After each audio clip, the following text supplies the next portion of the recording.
Okay. Okay. So welcome, everybody. We'll take a second as usual. It takes a moment to get folks woven into the meeting. You can see that little number going up. So we'll give folks a moment to get woven in.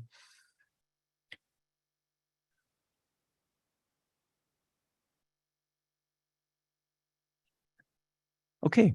Well, good morning, everybody. Welcome to a meeting of the Advisory Committee of Maine's Offshore Wind Roadmap. It's great to see people in person.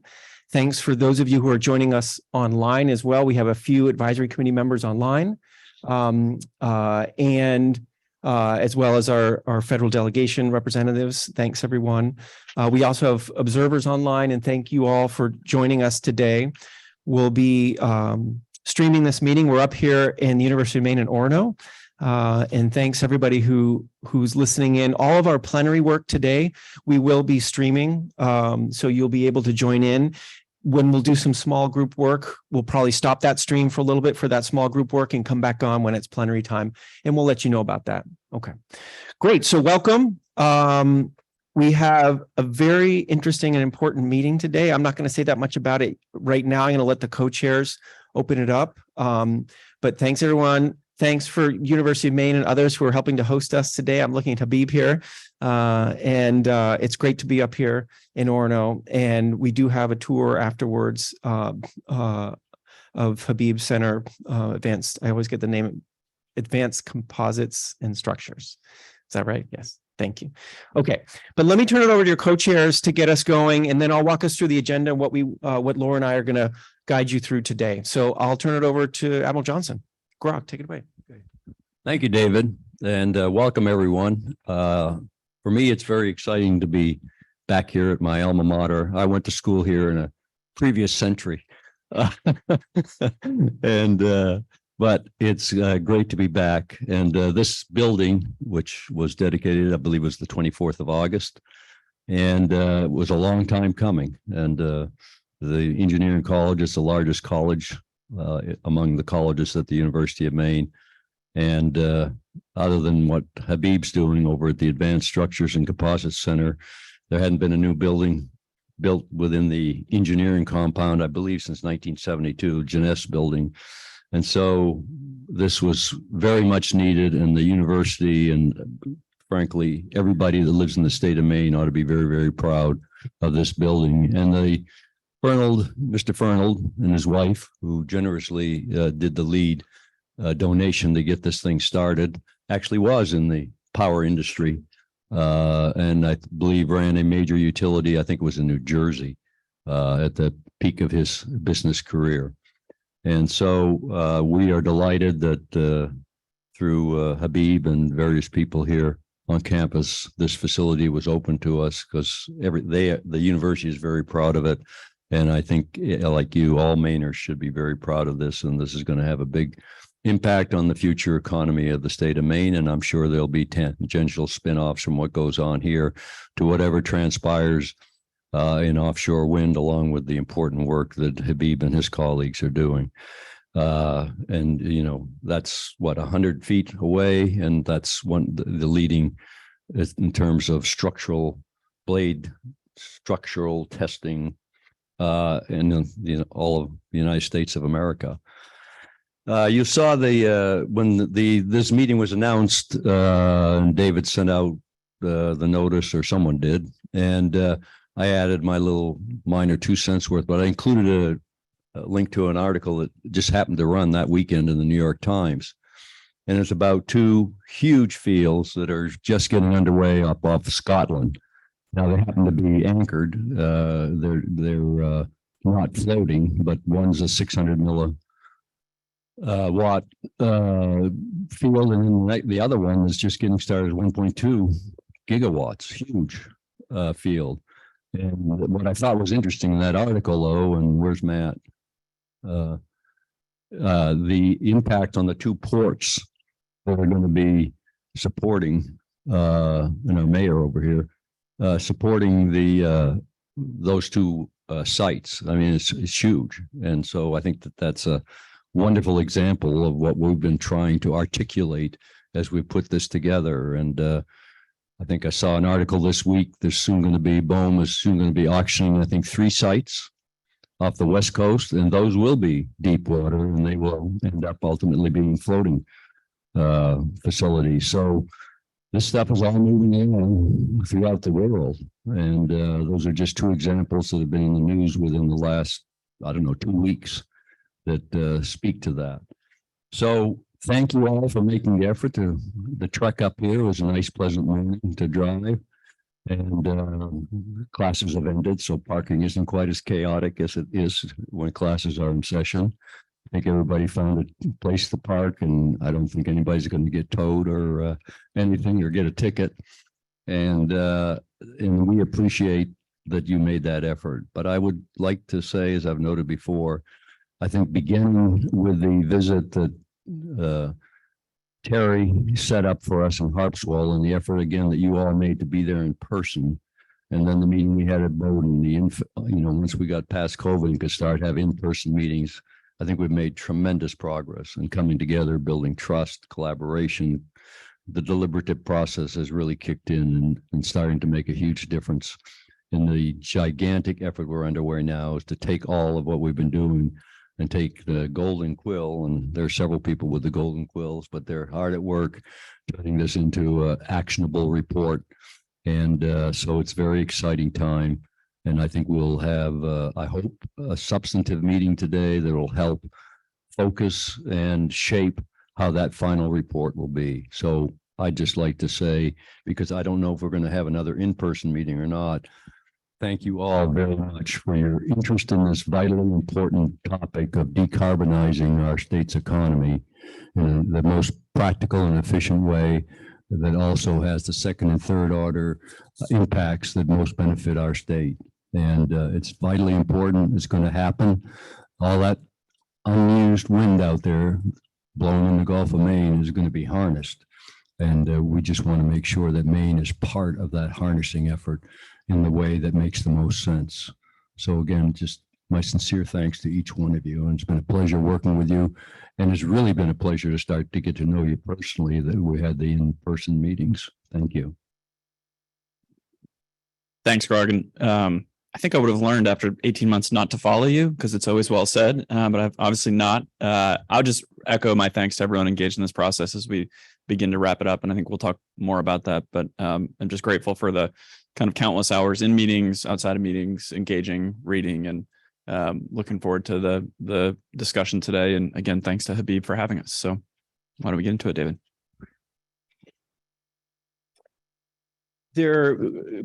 Welcome, everybody. My name is David Plum, by the way. I forgot to introduce myself for those of you online who don't know me. One of the things we wanted to do before we jump into the agenda is talk a little bit about some updates. And Grog mentioned a few things that happened. And Dan, actually, there's a slide that's been prepped up with some updates for if you want to provide them. And I can share that on the screen here, hopefully, if I could get this to work.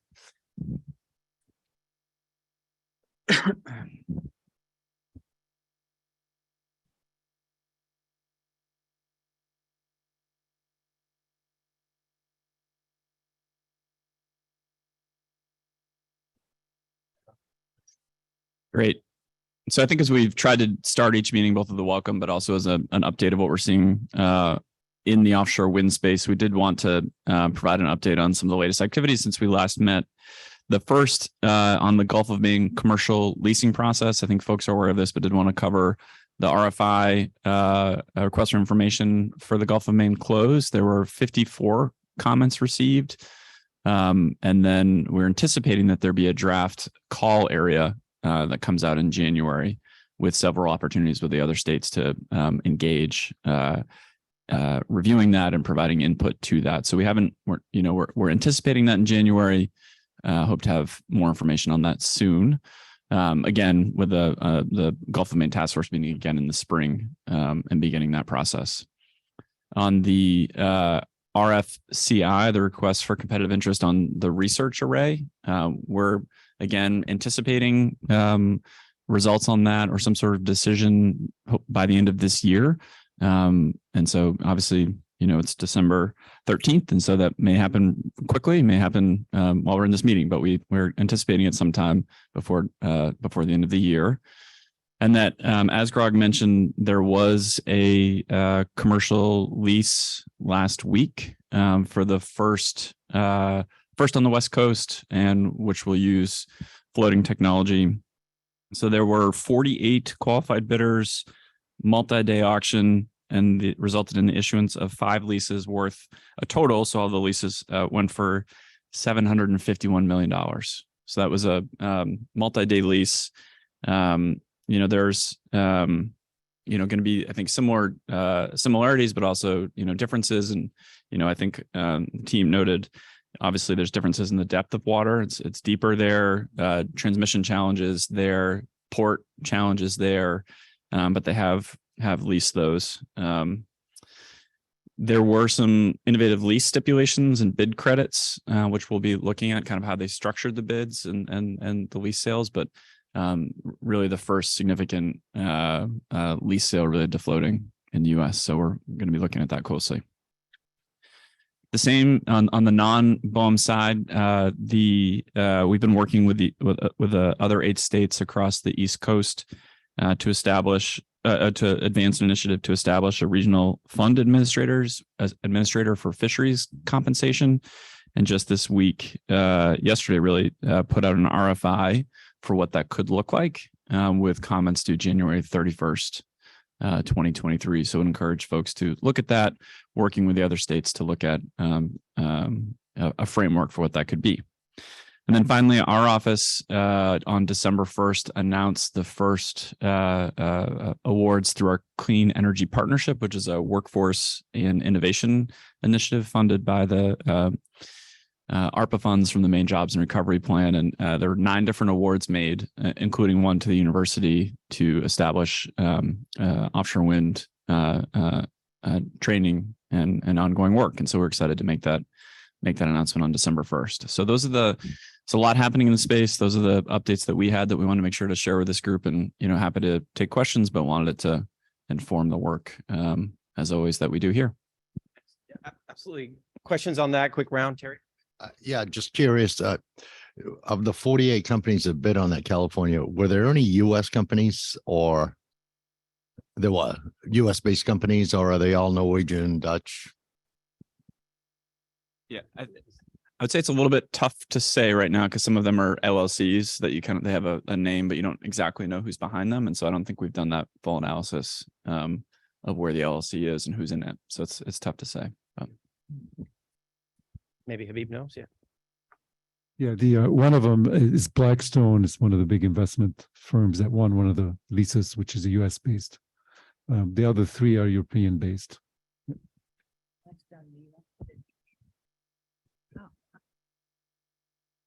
Okay, great. Any other quick questions, clarifying things, updates before we get going into today's meeting? Yep, Habib.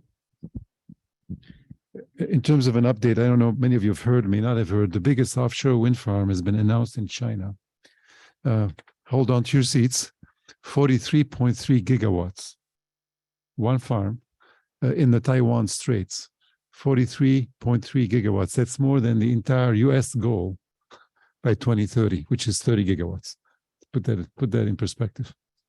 The other thing I'd like to point out is that many of you have heard is the Biden administration announced that floating offshore wind is now a U.S. Earth shot to help mitigate climate change. It's a big deal that we're announced as an Earth shot. So the country is going to put a lot of resources towards floating wind right now to be a world leader in that. That was announced just last month.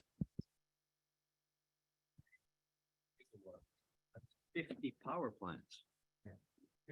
Yeah, that's like the equivalent of 50 power plants, interestingly, in the Taiwan Straits. Things that make you go, huh? Yeah. Okay, great. All right, folks. So we have an interesting day today. And because we are getting very close to having a final roadmap. And today's work is about looking at the guts of that roadmap that core content, and really feeling comfortable and making ourselves feel comfortable as an advisory committee about the core pieces of advice that you want to provide to GEO as it finishes this roadmap. So our goal today is together, can we really say, what's our best advice about this core content as the GEO goes about finalizing this roadmap? So that's our core goal today. And we're going to do that in different ways and different conversations, but we really want to get into the guts, and the guts are what was that in the email last Wednesday night that I sent out, and I printed it out for you here, folks.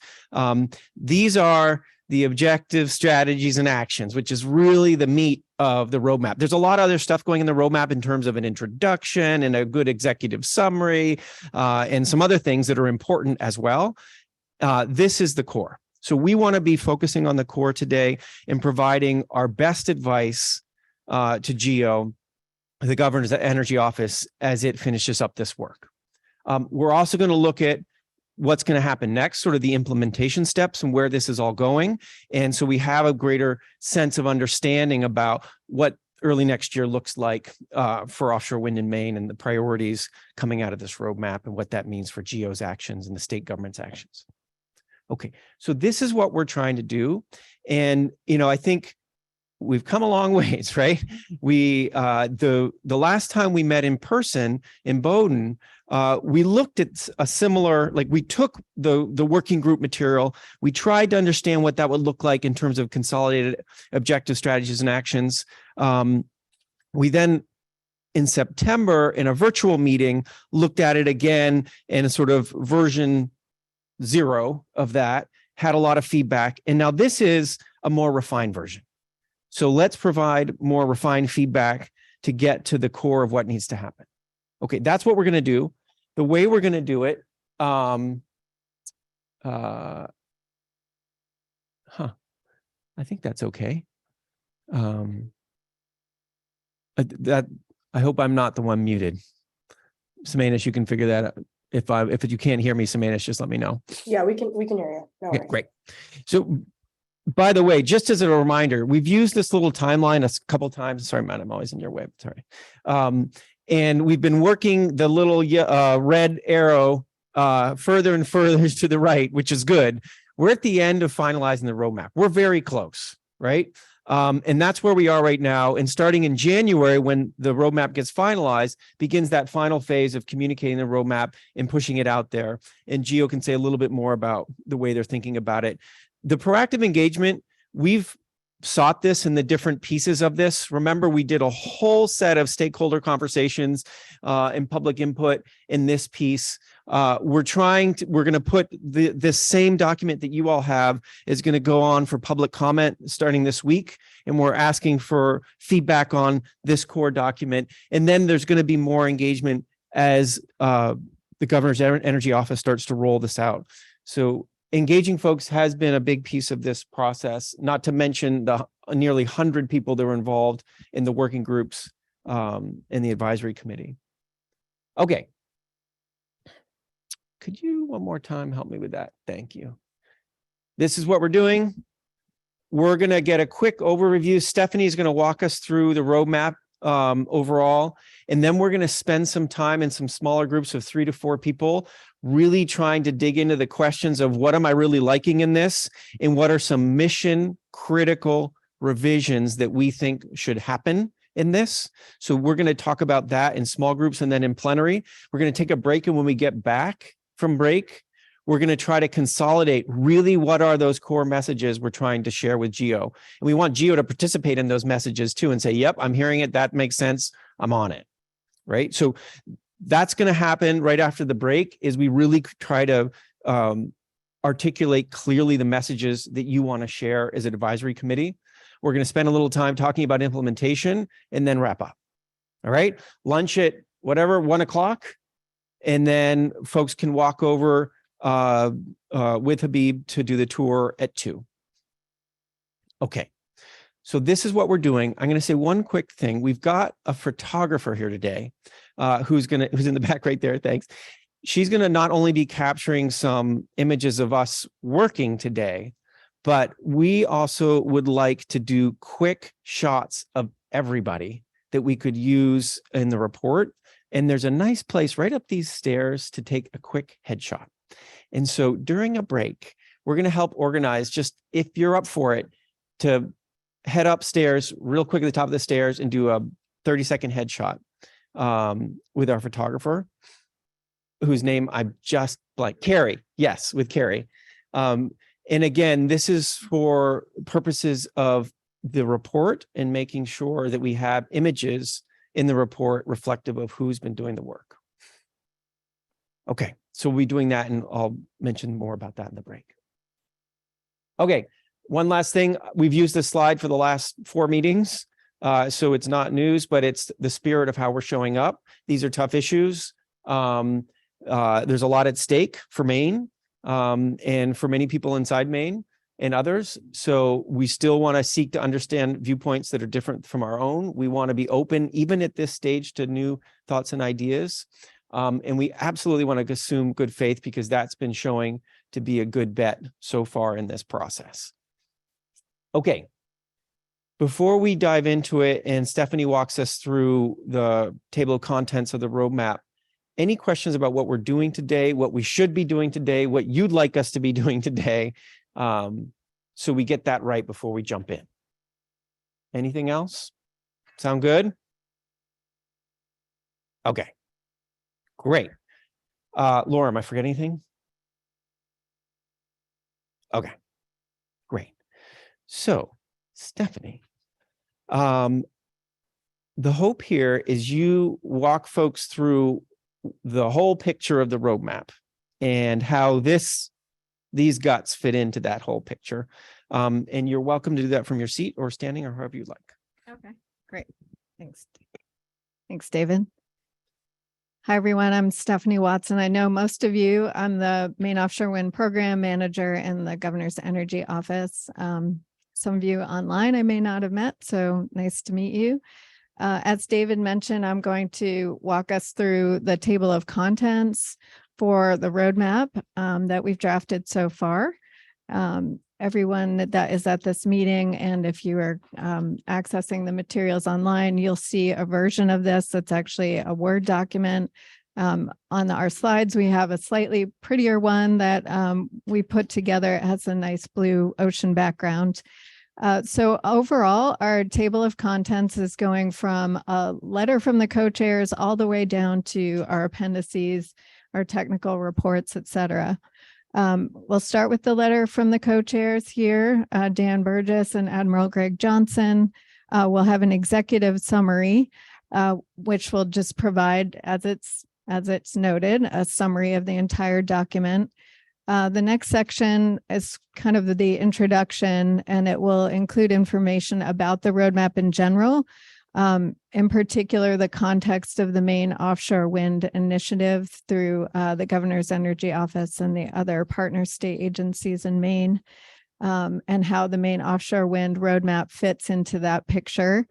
We'll also include some descriptions of this very important advisory committee and the 4 expert working groups, the 96 people that David mentioned who have been working really hard on this roadmap for the last 18 months. After that section, we'll dive a little bit more into the opportunity of offshore wind for the state of Maine in terms of helping us harness renewable energy, fighting climate change, and creating jobs and economic growth for the state with a new additive industry to our economy. After that, we have a very important section on Maine's commitment to responsible offshore wind.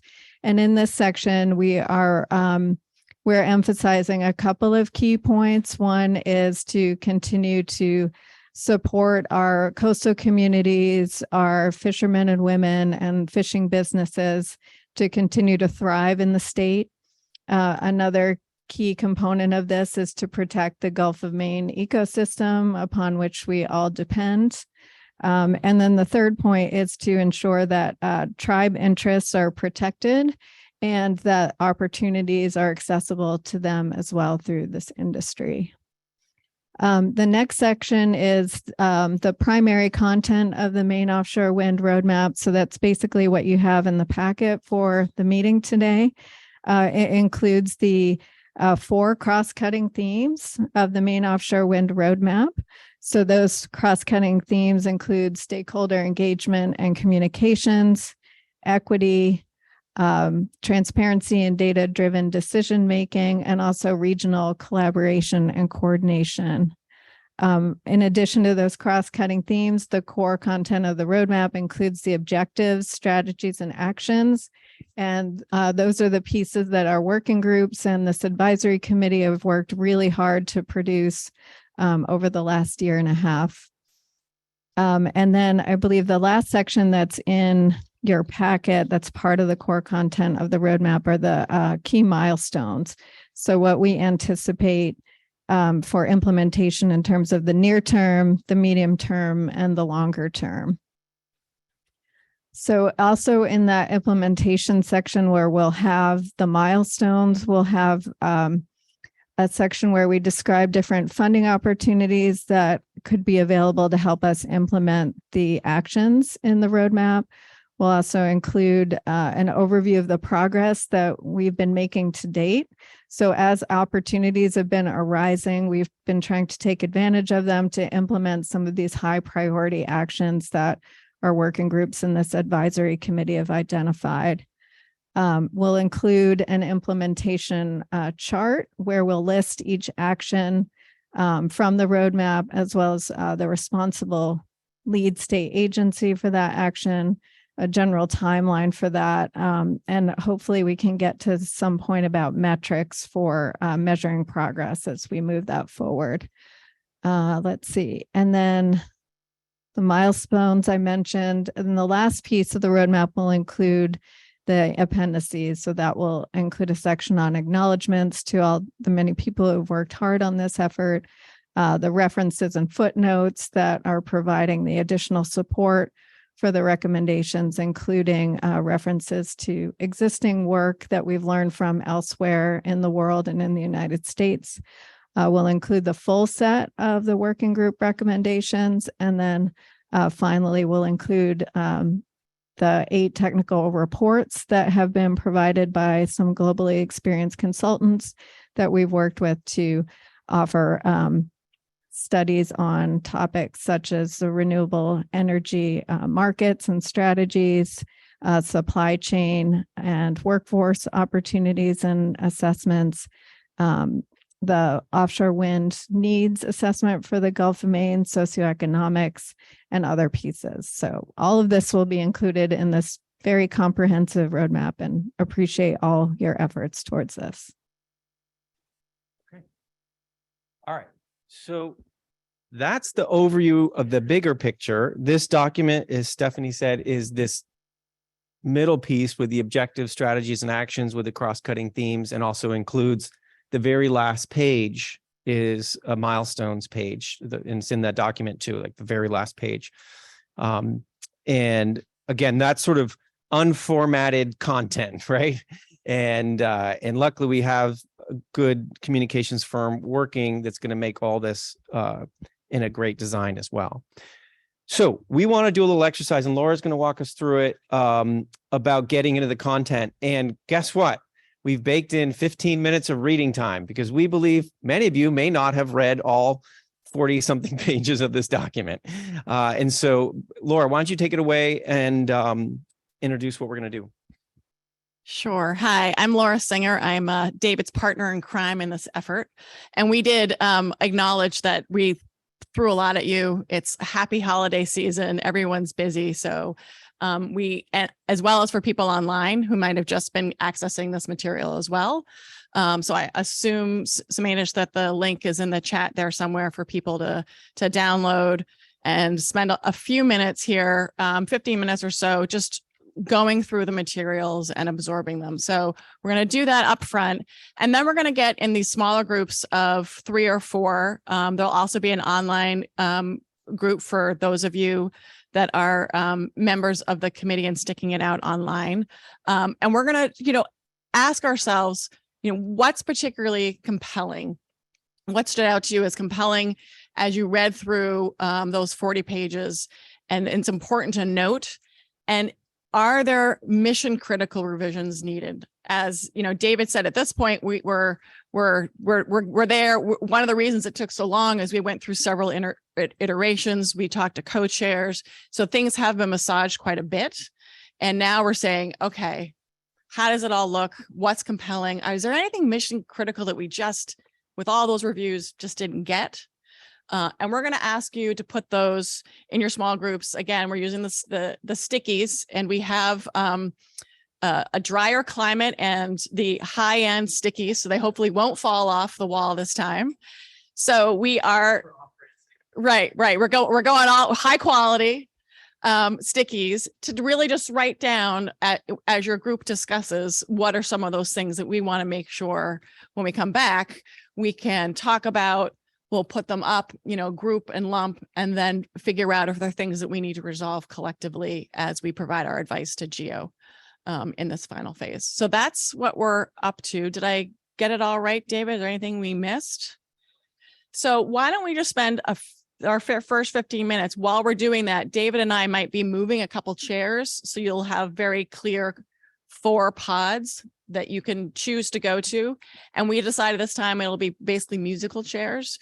So pick up, after our 15 minutes, we'll let you know when to get to the groups, and just pick a group. And if that group is full, go to the next group and self-select that way. So we are at 10:03. And I think what we were going to do is close out the recording for a little while so people don't have 15 minutes of blank screen recording, and get back at, are we giving 10:20? Let's, start those small groups at 10:20. And folks are done reading and you want to just start talking, that's great too. We can facilitate that. So, oops, let me go. Yeah. So let's go ahead and take some reading time. So Mainish, if you could pause the recording on the Zoom. And great.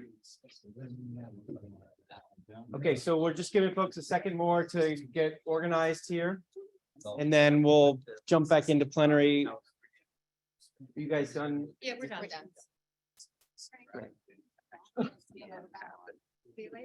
This one?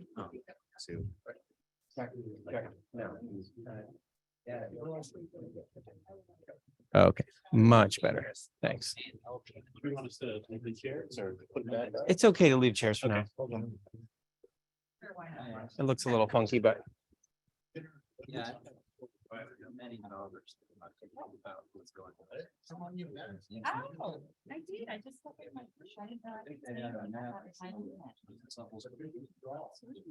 All right, so Laura and I can tag team this a little bit.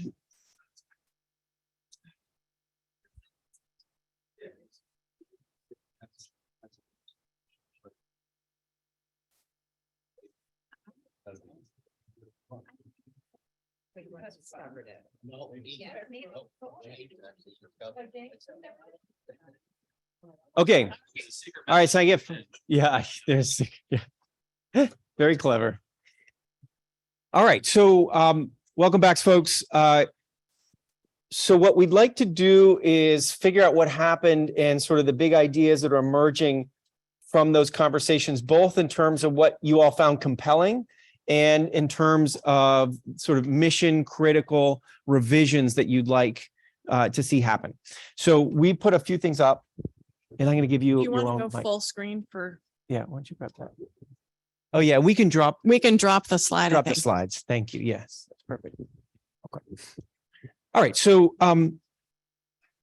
a few things have already come up on the board here, and some of the purple ones are actually things we were pulling out of the chat, that the conversation that Will and Jeremy and Adam were having with Mainish online. And so we're going to pull those comments in just 1 second, but I'd love to, folks, just a quick shout out from some things that are up on the board. I don't know where these came from, Laura. Stephanie. You guys over here? Yeah. Okay. So if folks can talk about, let's start with the things that we really thought were great. And I wonder if this is, that's right. That's right. That's all right. So some of the things that we liked most about what you read, what were some of those things? And Neil, maybe I'll just. Yeah, we talked a lot about the need to provide a stable environment for investment, but at the same time being adaptable and flexible to new and innovative data. And so we sort of summed that up as what we liked is that this is a living document that adapts and changes with the times. So it was compelling. That's great. Thanks. So this little pink one's yours. So we like the fact this feels like it's not static, it's movable, it's a living doc. Okay. Other things that we felt compelled by, Terry. Yeah, so Group, we didn't have any. I was pretty happy with the way Geo had changed the wording on the fisheries working group work. I think that they did what they said they would do. And I appreciate it. I appreciate that. We'll never get would I like a billboard up in front of Bohm with all those 31 things on it? Yeah, I would. When they walk out the door, so they could see them, but we're not going to get that. So I'm happy with the way our concerns were from the fisheries working group, at least anyway. Fantastic. Thanks, Terry. Great. Other things that we felt compelled by when you looked through it and you said, this is working, I'm liking this. I didn't get this on our post-it, but just building off of what Terry said, I think at the outset of this process, it was, I know that we can feel pressure that it's not just Maine in a vacuum. We're being held up against other states and other regions, and this idea of being competitive and making sure that Maine isn't at a disadvantage. Yet at the same time, there are some really distinct things about the Maine context, ranging from the floating piece to our workforce to the fisheries, that I think create these unique opportunities, but in some cases challenges. And I think I was a little concerned at the outset about how much could we produce something that really felt like Maine. And I do feel like at the end of the day, you really see the things in here that are distinct to Maine, and the fact that we do have these advantages and we do have these things we have to think a little bit harder about and sharpen our pencils on. But we're smart enough and work hard enough to come up with some really creative and I think logical proposals for ways to move forward. So I just want to thank folks for really, I think, came from the bottom up in the working groups, and then for those who sort of knit this whole piece together to make sure that that really comes through and the final product really feels like Maine. Okay. Thanks, Suzanne. And look, we managed to spell your name wrong. Yeah, that's okay. Fun. Okay. Multiple ways we spelled your name wrong. Sorry about that. Yeah. Okay. Other things that we feel compelled by that we think that are working well, and rest assured, we're going to get into these other things that we think would be important revisions. But before we go there, things that are working well in the doc. Don? Yeah, well, one of the things that hasn't been a source of conflict that emerged here, that's actually something we have a lot of control over, is the workforce development side of this. And I thought that you all did a good job elevating that, making it visible, and at the end, in the end, the question is, what are the 3 or 4 things the state can do to really impact this opportunity? And if we were producing the talent that's going to be required to support it, that has all kinds of positive implications. Right. Thanks, Don. I just want to say there's a hand up on. Oh, great. So let's go to the screen and just, I'm not sure who's, oh, that's from. It's an attendee. Oh, sorry. Yeah, we're not going to grab from the attendees just yet, but I wonder from Samanish and the conversation you were doing both in the chat and also verbally, happy, like what we've written down, just so you know, folks online, what we took from your chat and things what you liked was the emphasis on a competitive landscape and the opportunity to be a global leader, strong alignment with the 10-year plan, aligns with workforce markets and investment, and the importance of highlighting the stable investment environment through a solid procurement process, which comes out in this document as well. So those are the kinds of pluses we heard. Also, there's a question mark about perhaps something needs to be emphasized more, which is what's phase two. Let's not lose momentum. So those are some of the things that we saw from the chat while you guys were talking via chat. But I wonder, Will, Jeremy, Adam, and Semanish, are there things you want to shout out from your conversation?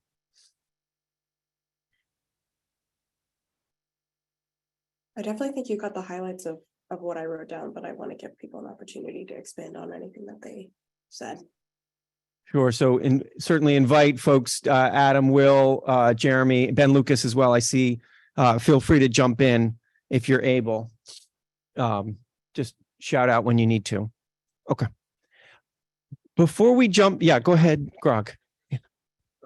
In our little conclave over here, Don brought this up, but I think it's profoundly important. I think we've put together an excellent report, and there's much to like about it. There's still a lot of data that needs to be obtained to get our data-driven decisions and what have you. But the fact of the matter is, we, as far as this industry goes in the United States and or the world for that matter, we're a little bit behind. And so the sense of urgency and keeping this thing going and taking the good work that's been done and implementing it and the actionable part of it, you know, the state has to be seized by this because we are, in fact, behind. More eloquently than I did, but I think that's really important. Yeah, great. Okay. So there were a couple of. It's good. Yeah. So there were a couple up here as well. I'm just looking at compelling,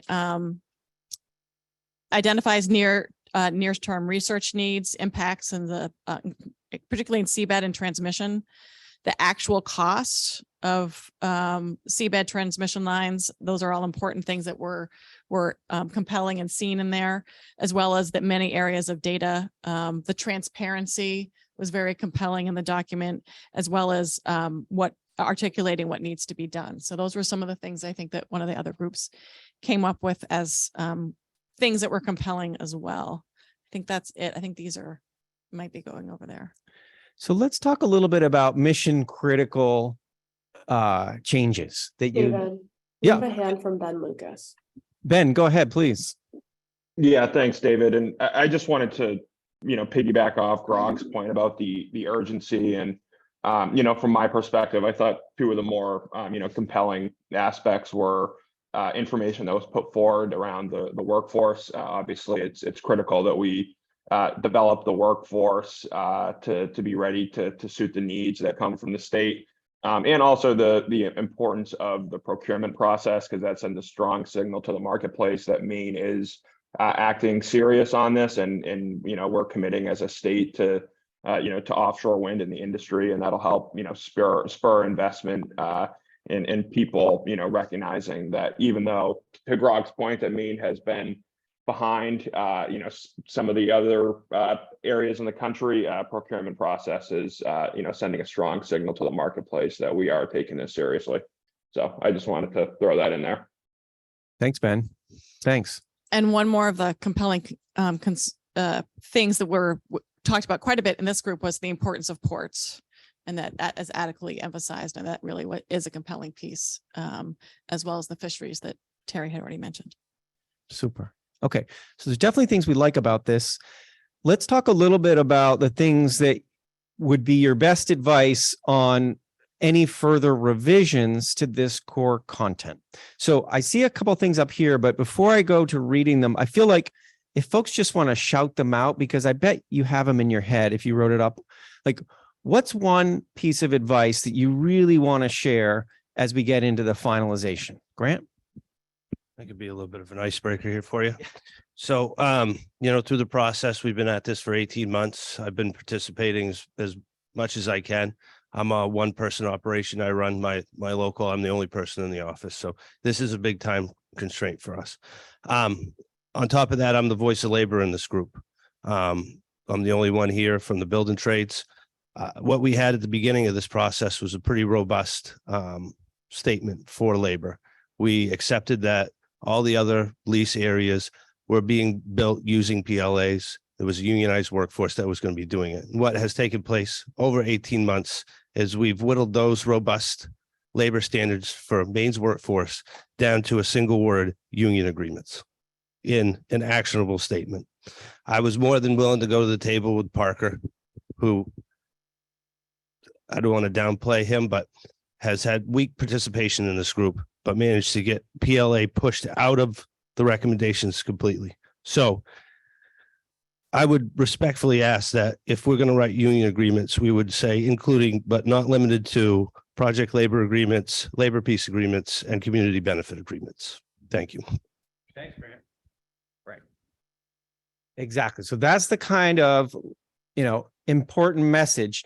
Now, I wonder, this is an opportunity for you as a committee to sort of express yourself. So when you hear Grant say, listen, I actually need some of that specificity. I'm hearing some echoes of actually, Terry, when you were said in September, actually the details are important for me. So I'm just curious for others here, how you would feel about that. So we can get a sense of, is that something that you as a committee want to talk about? Well, first off, I need to know what the hell that meant, because I've never had a union job in my life, so I don't even know what those things mean, Grant. A project labor agreement covers the construction of a job. It is a unionized workforce, or a non-union or open shop contractor can come and sign an agreement just for one job, as long as they pay the high rate that our CBAs, which is our collective bargaining agreements, put in place. They pay into a retirement fund for the workers. That we have a 401k as well as a retirement that they would pay into, and that would ensure certain things that you want in this document, like we can go with a localized workforce. A percentage of the workforce has to come from the local community. We can have benefits for the tribes in it. We can also make sure that there's a certain amount of minorities on the project, or people from disadvantaged communities. I worked on a PLA that was obviously in another state, but where the developer was forced to hire somebody that made sure that subs were following the equity. There had to be a certain percentage of minorities and local people on the job, or they had to hire somebody. So, David, we also have a comment from Will online. great. And Laura wisely reminded me that we may want to actually make a punch list of issues and then dive into those issues rather than try to take them one at a time like this, which I think is probably a more sensible way. Let me go to the comment from Will on this, and then say, let's make a list of things that we want to make sure we can have some clarity as a committee about. But Will, go ahead.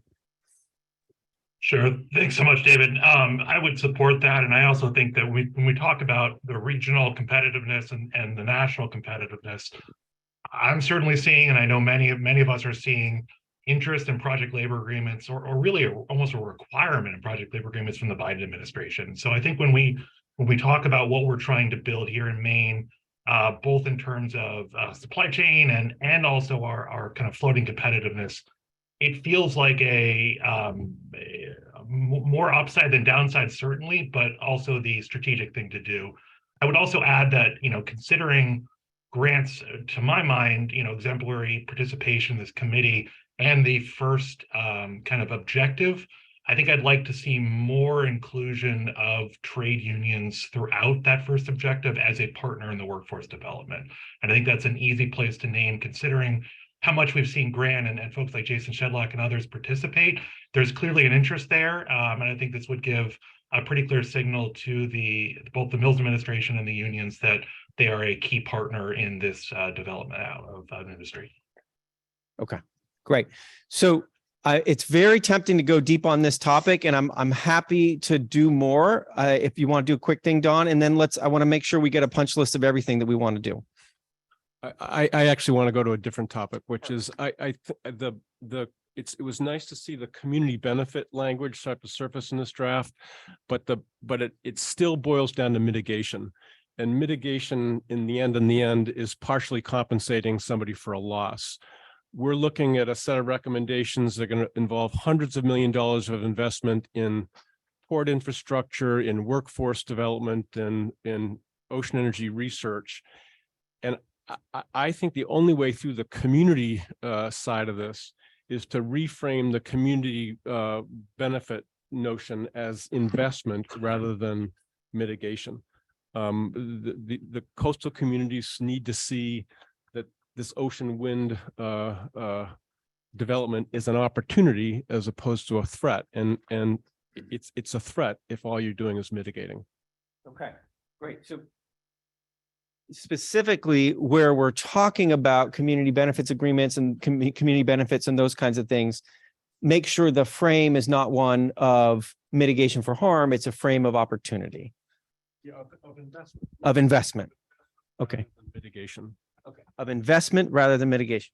Yeah, I just want to loudly second that motion and flip the script. This isn't a law. This isn't something negative. This is positive. And so that we got to get rid of mitigation or compensation for loss, or these are economic investments in something that's going to happen in the future. And so this is a positive, wonderful thing that we're investing in our communities and businesses and whatever. Got it. Okay. All right. So there's an opportunity to do that. Wing? Yes, just to follow on that. So I'm, as you know, the co-chair of the Wildlife and Environment Group. And our last meeting that we had when we went through this entire document, a comment that came up was, well, why are we last in the objectives? And why are we last? So objective 5 at the end. And I recognize that these are not set up necessarily in order of priority, but for some of the discussions of our group, it was a feeling like, well, is this an afterthought at the end? So just putting forward sort of a thought is that, and I don't know how Terry and Meredith would feel, but objective 4 and 5, could those be moved up in the order and not be seen as these are things that are trying to impede development, but it's about de-risking conflicts. And I think this is really important, that if you look at the history of, say, like the Cape Wind project, obviously there were a lot of challenges around that project, but there was a lot of conflict, and that conflict ultimately had led to the project not moving forward. So, you know, I think that just sort of reframing that these objective 4 and 5 are not about trying to put brakes on, but trying to guide a process that is deconflicting and successful for the natural resources, for the fishermen, and for moving the industry forward. So that's one thought. And then 2 related, and I'll just, since I have the mic, one is that I think one thing I've really seen is there's a lot of cross-cutting themes between fisheries and wildlife and the environment. And I think there could be a couple more linkages just made, just a sentence or 2, because they're still sort of siloed out. And as we move forward with processes, it is a different group of stakeholders, but I think there's a lot of opportunity for a continued dialogue and sharing of information, because we've seen a lot of similarities in some things, particularly around siting.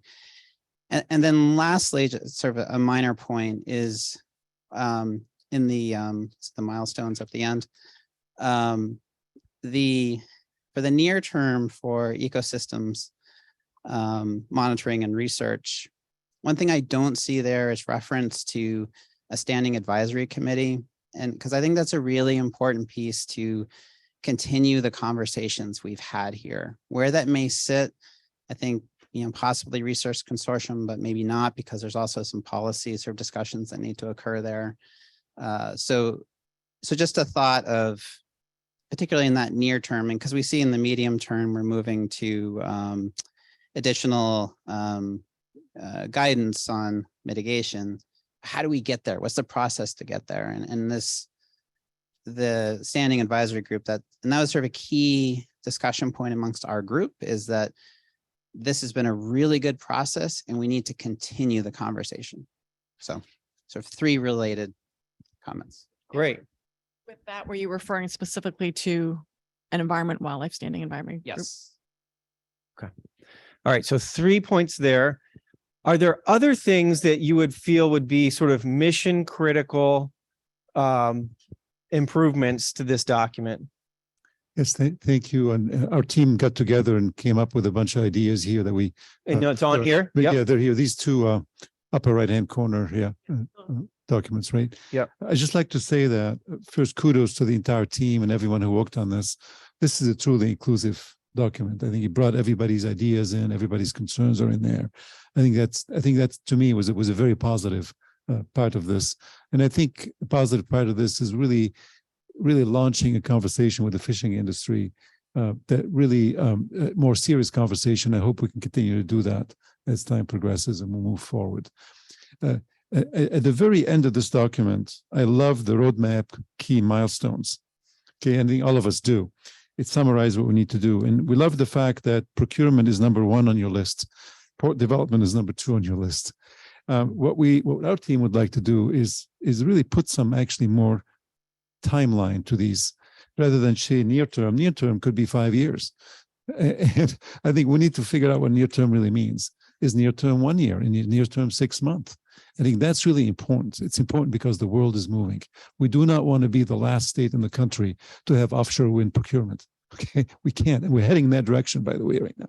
So we do need to go out there and figure out when is near term, when is medium term, when is long term. So that's one of the recommendations from the group here. Yeah, greater clarity on timelines. Exactly. Mhm. Yes, Okay. Exactly. The other piece is that is in terms of offshore wind procurement, there is an effort here to work with other states, which is great.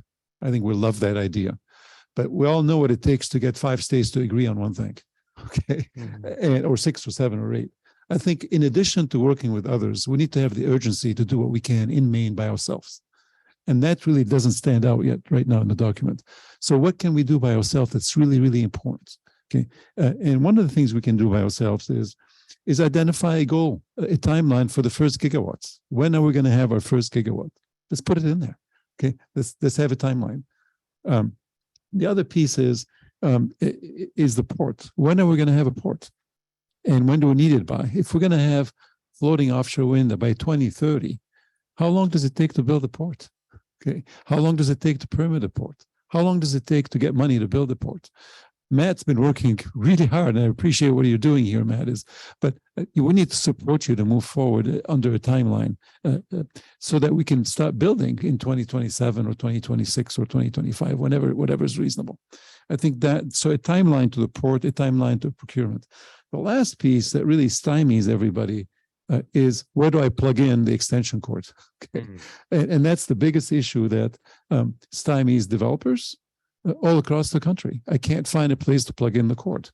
Okay, and the state can proactively identify those sites, permit them, and tell the developers here they are. Example: Cousins Island. Cousins Island has a dirty power plant right now. We turn on only a few days a year. It's got close to 800 megawatt of transmission capacity. Deep water is 40 feet off of Cousins Island. Why can't the state take over Cousins Island, re-permit it, and say, here's where the first gigawatt's going to come in? The transmission is already paid for. Just bring it in. So if we did that as an action item, put that in the report, we're going to permit the first or the two. The other opportunity is Wiscasset. Wiscasset has also a similar gigawatt capacity with the nuclear power plant. We've got a lot of transmission lines without electrons on them right now in Maine. Can we bring a cable to Wiscasset? Okay, let's work together and figure out, put that on the list and let the state permit it ahead of time. Can you imagine telling the developers, not only do we have a procurement in Maine, but we know we're going to plug in the cord and we already pre-permitted that. That's going to drive costs way down for the consumers because that's the kind of stuff that developers are very worried about. So, to summarize here, what our team here talked about is timeline, specific dates in the wonderful roadmap milestones. Put some dates on there. Your points of offshore wind procurement. Let's stick some dates on that. When's the first gigawatt going to come in Maine? Let's put a target in there. When are we going to have a port up and running, ready to go? to be able to stay a player in this area, and let us pre-permit interconnection sites in Cousins Island and Wisconsin. Okay. Whew. All right. A little bit of hard tack there, but yeah. I like the approach of what he's talking about with Cousins Island specifically. They have an organized workforce there with the IBEW electricians. It would be an excellent way to show the world that we could do just transition. Yep. Help people transition from fossil economy to a carbon-free economy. Okay. So we're ticking through some things, right? We need to talk about these, right? We definitely need to talk about these. Are there other things that were top on people's list for mission critical potential revisions or advice about potential revisions? Other things that are on people's lists in the other groups? Things that haven't been named yet. Maybe they're up here. We haven't said it.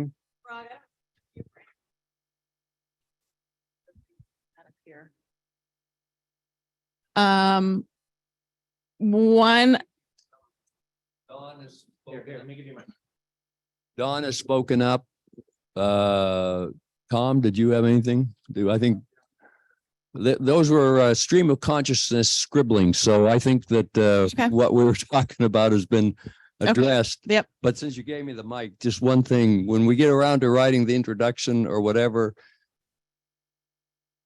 because of what's been going on lately, and things like the Jones Act and no pipelines to New England, I don't know if it's abundant. I'm sure that the group here, it's abundantly clear, but as part of the overall context of why this is so important, I mean, the energy costs to produce power in New England is just never going to change.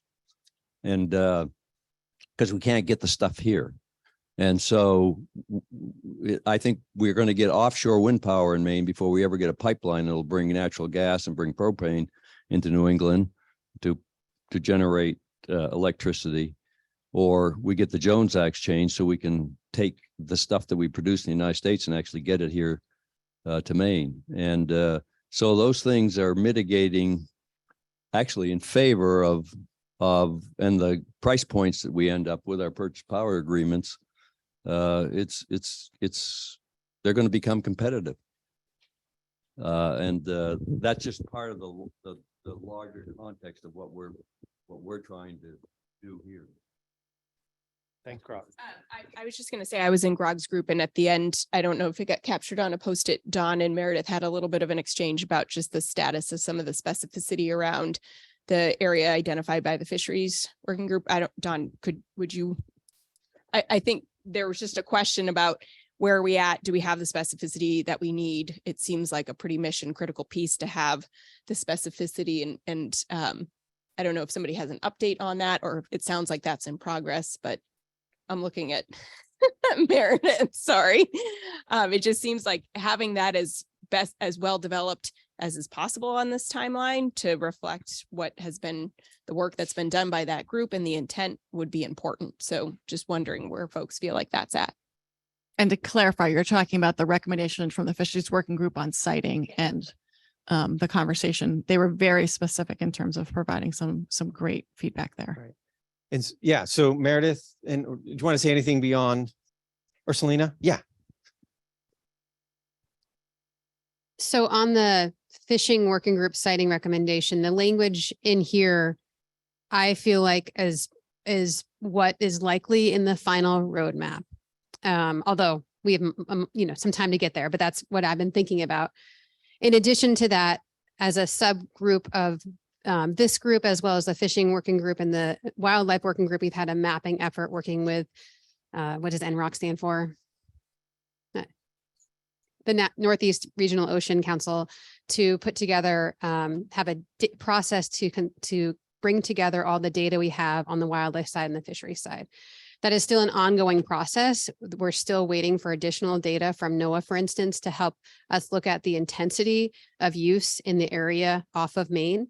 And so as you saw with a timeline that's coming up related to the BOEM process, I think that that's where it's really important that the state have that information about what areas are most critical from a fishing perspective and how can we inform the BOEM process through that. And so that's where I see this iterative work going on, both in terms of continuing to work with an ad hoc fisheries working group wildlife folks and DMR to make sure that any comments from the state are considering and reflecting the views there, while also recognizing that there are trade-offs here, and the further offshore you go, there are costs associated with that. So that's the process the state's going to go through. And I think that this is a starting point that we have. Obviously, in the last point I make is in the request for information to BOEM, the state did make, along with the other states, an acknowledgement that it didn't make sense to have offshore wind 20 miles off our coast as a starting point again. So taking steps here, I think this is where we think it makes sense to land on the roadmap. I'm happy to have conversation about that too. Okay, great. Okay. So we've got, go ahead, Can I Don. just ask a clarifying question Yeah. about this? So when we were at Bowdoin, if I recall correctly, at that point, the discussion. Don, can you do me a favor and hold the mic like this? When we were at Bowdoin several months ago, the discussion was around 45 miles, if I recall. We're now at 20 miles, and I'm just interested from the fisheries working group. Are you on board with the way the language has evolved, or is this kind of an unresolved issue? And I just want to make sure we're hearing both sides of this question. Yeah.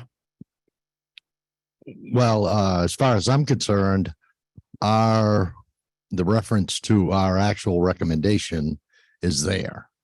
And our recommendation is still the 1-3 line, the area 1-3 line. It's the same one that I had drawn on the chart that I showed you. So as far as I'm concerned, what the state does with that in wording is different, but the state did make a reference to our recommendations here. So, I mean, I think that was I'm happy that we got that far going, but the state's going to do what the state needs to do, whether it's 20 miles, 25, 30 miles, but we know how the fisheries working group felt about it. We know how the wildlife group felt about it, which line up pretty darn close to each other.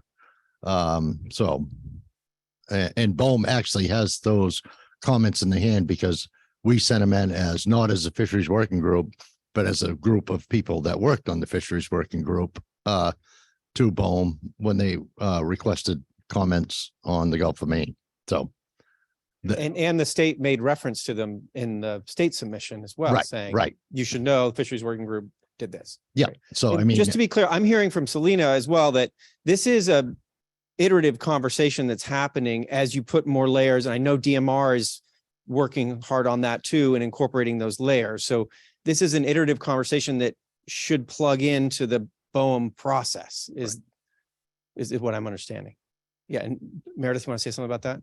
Yeah, I just to kind of add a little more detail, I think we had hoped that we might be in a place for this meeting that we would have more spatial details to share, but we haven't been able to get some of the information from NOAA yet that we need in order to complete that work. So I think, as Selena said, it is iterative. I think we've seen, putting on my fisheries working group hat, taking myself somewhat out of my state hat. I think, the fisheries working group has seen responsiveness in the back and forth about how to try to get to a place where this recommendation is something that the state is comfortable advancing, that is reflective of the desires and details put forward by the fisheries working group. And I think there's comfort with the fact that their full recommendations are included in the appendix. So I think that was appreciated. Hope that answers your question, Don. Yeah, great. Okay. So we're almost at break time. Grant, yeah. Terry, how far is the 1-3 on average?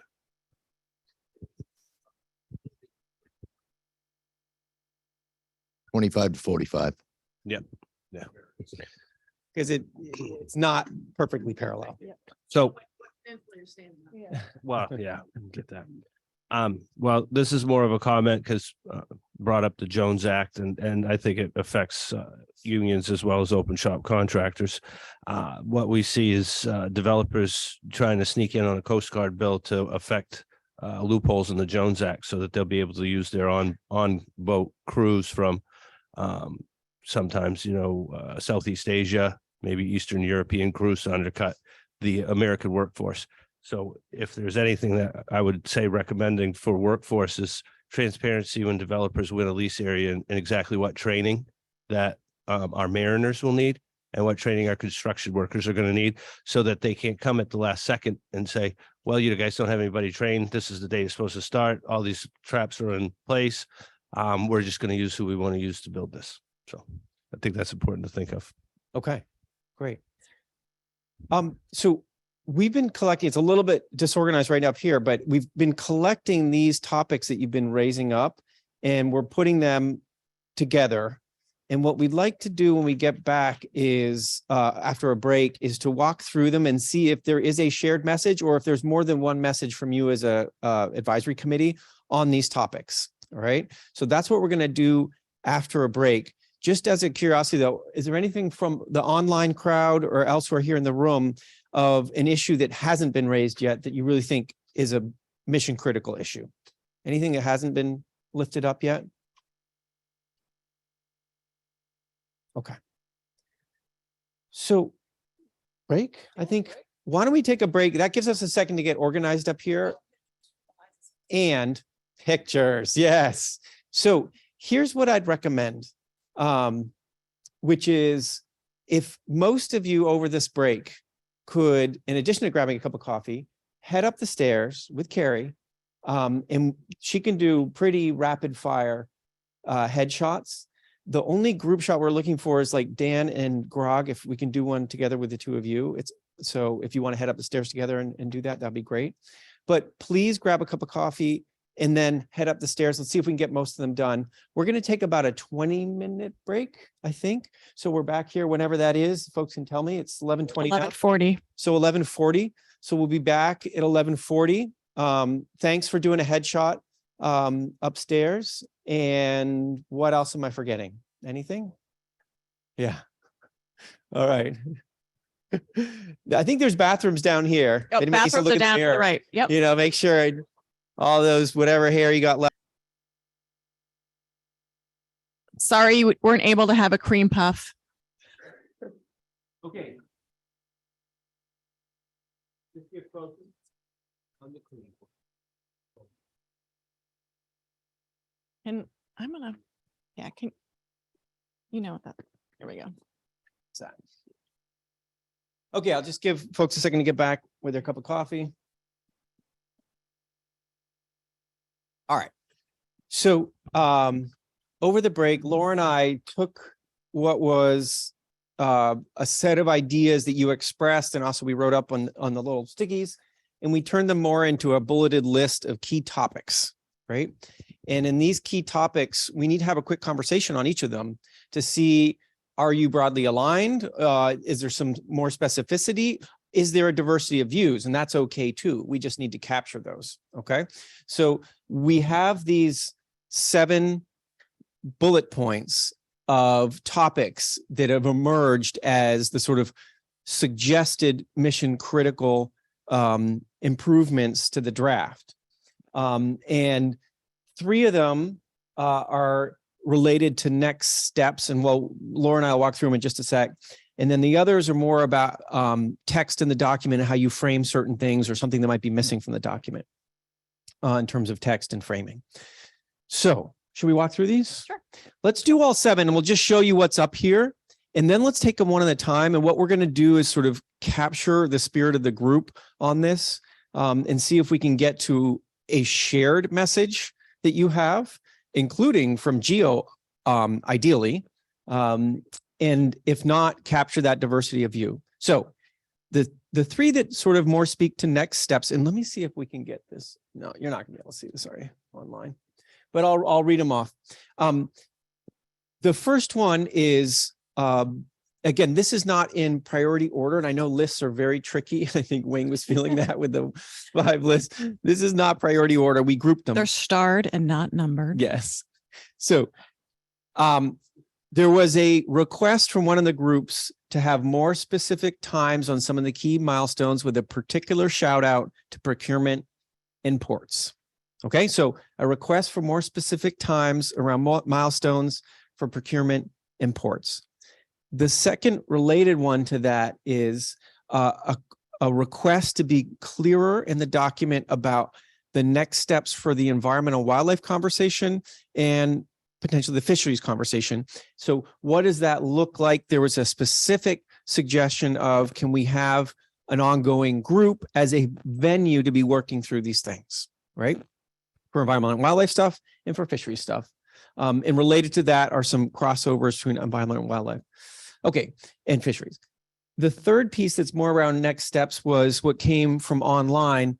I think it was from Adam, which was, you know, can we be clear about what comes next, particularly things that help us keep momentum? So that might be around future EDA funding or sort of where to take this process, like the phase 2 of this. So that was another sort of next steps thing. So those are 3 next steps ideas that came out. The bottom 4 things here, one was what was mentioned when we talk about community benefits agreements and kind of benefits that are possible out of this, to always help to frame that up as investment and opportunity rather than mitigation for harm. And that doesn't mean we don't talk about mitigating negative impacts, because we need to talk about impact, but it does mean if we're talking about benefits and benefit agreements and things like that, that they should be framed up more as investment and opportunity rather than mitigation of harm only. The next piece is about how we frame and put the environmental, wildlife, and fisheries objective strategies and actions in here, to not have it seem as sort of second tier sets of objective strategies action, but really seem like core, and particularly core around the de-risking opportunities they present for overall process on the roadmap. And so how that's done, we didn't really clarify if that's the order issue, if there's some other way of doing that, or whether that's language, but that was a request to talk about. Another one here is around the language and labor throughout the document. And there was a specific request of having a shout out, even if it's just in a parentheses, of the specificity of what we're talking about, you know, for instance, these kinds of ideas, including project labor agreements and others. And the final one that Laura and I wrote down here was, can we, in this roadmap, talk more specifically about the possibility of pre-permitting as a transmission and connection points as a way of minimizing risk and de-risking. And so those are the 7 that we sort of synthesized down.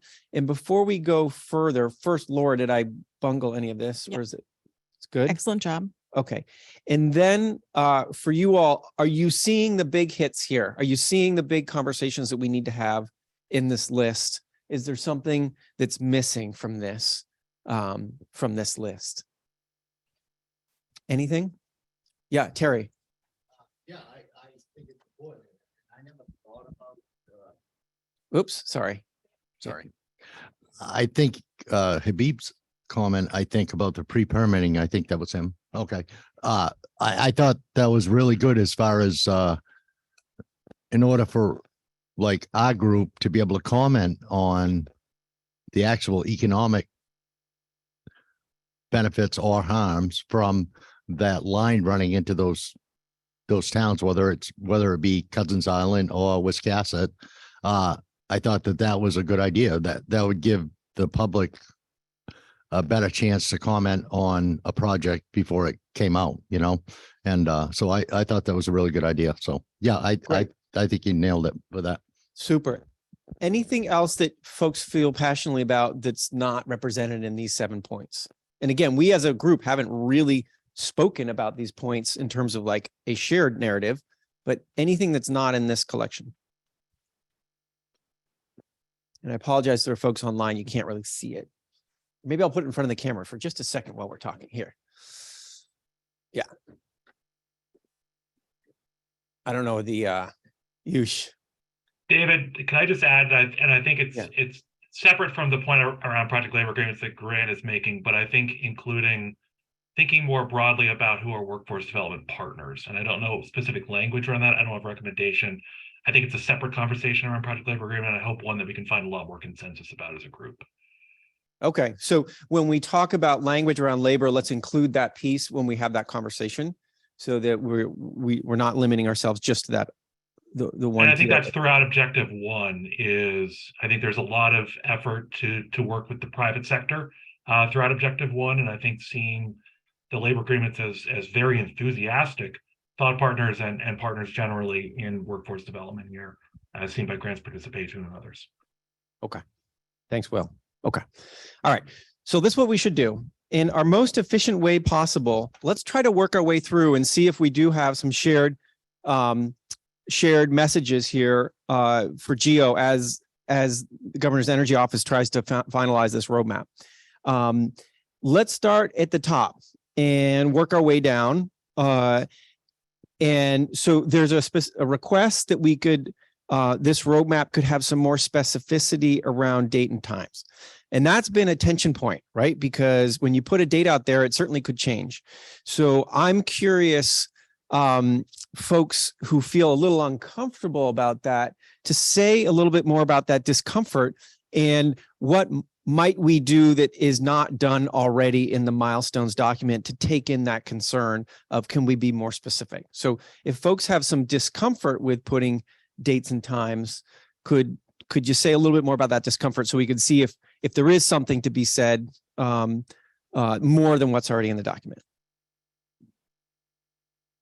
So I'm curious, how do people feel about this? Yeah, Grant?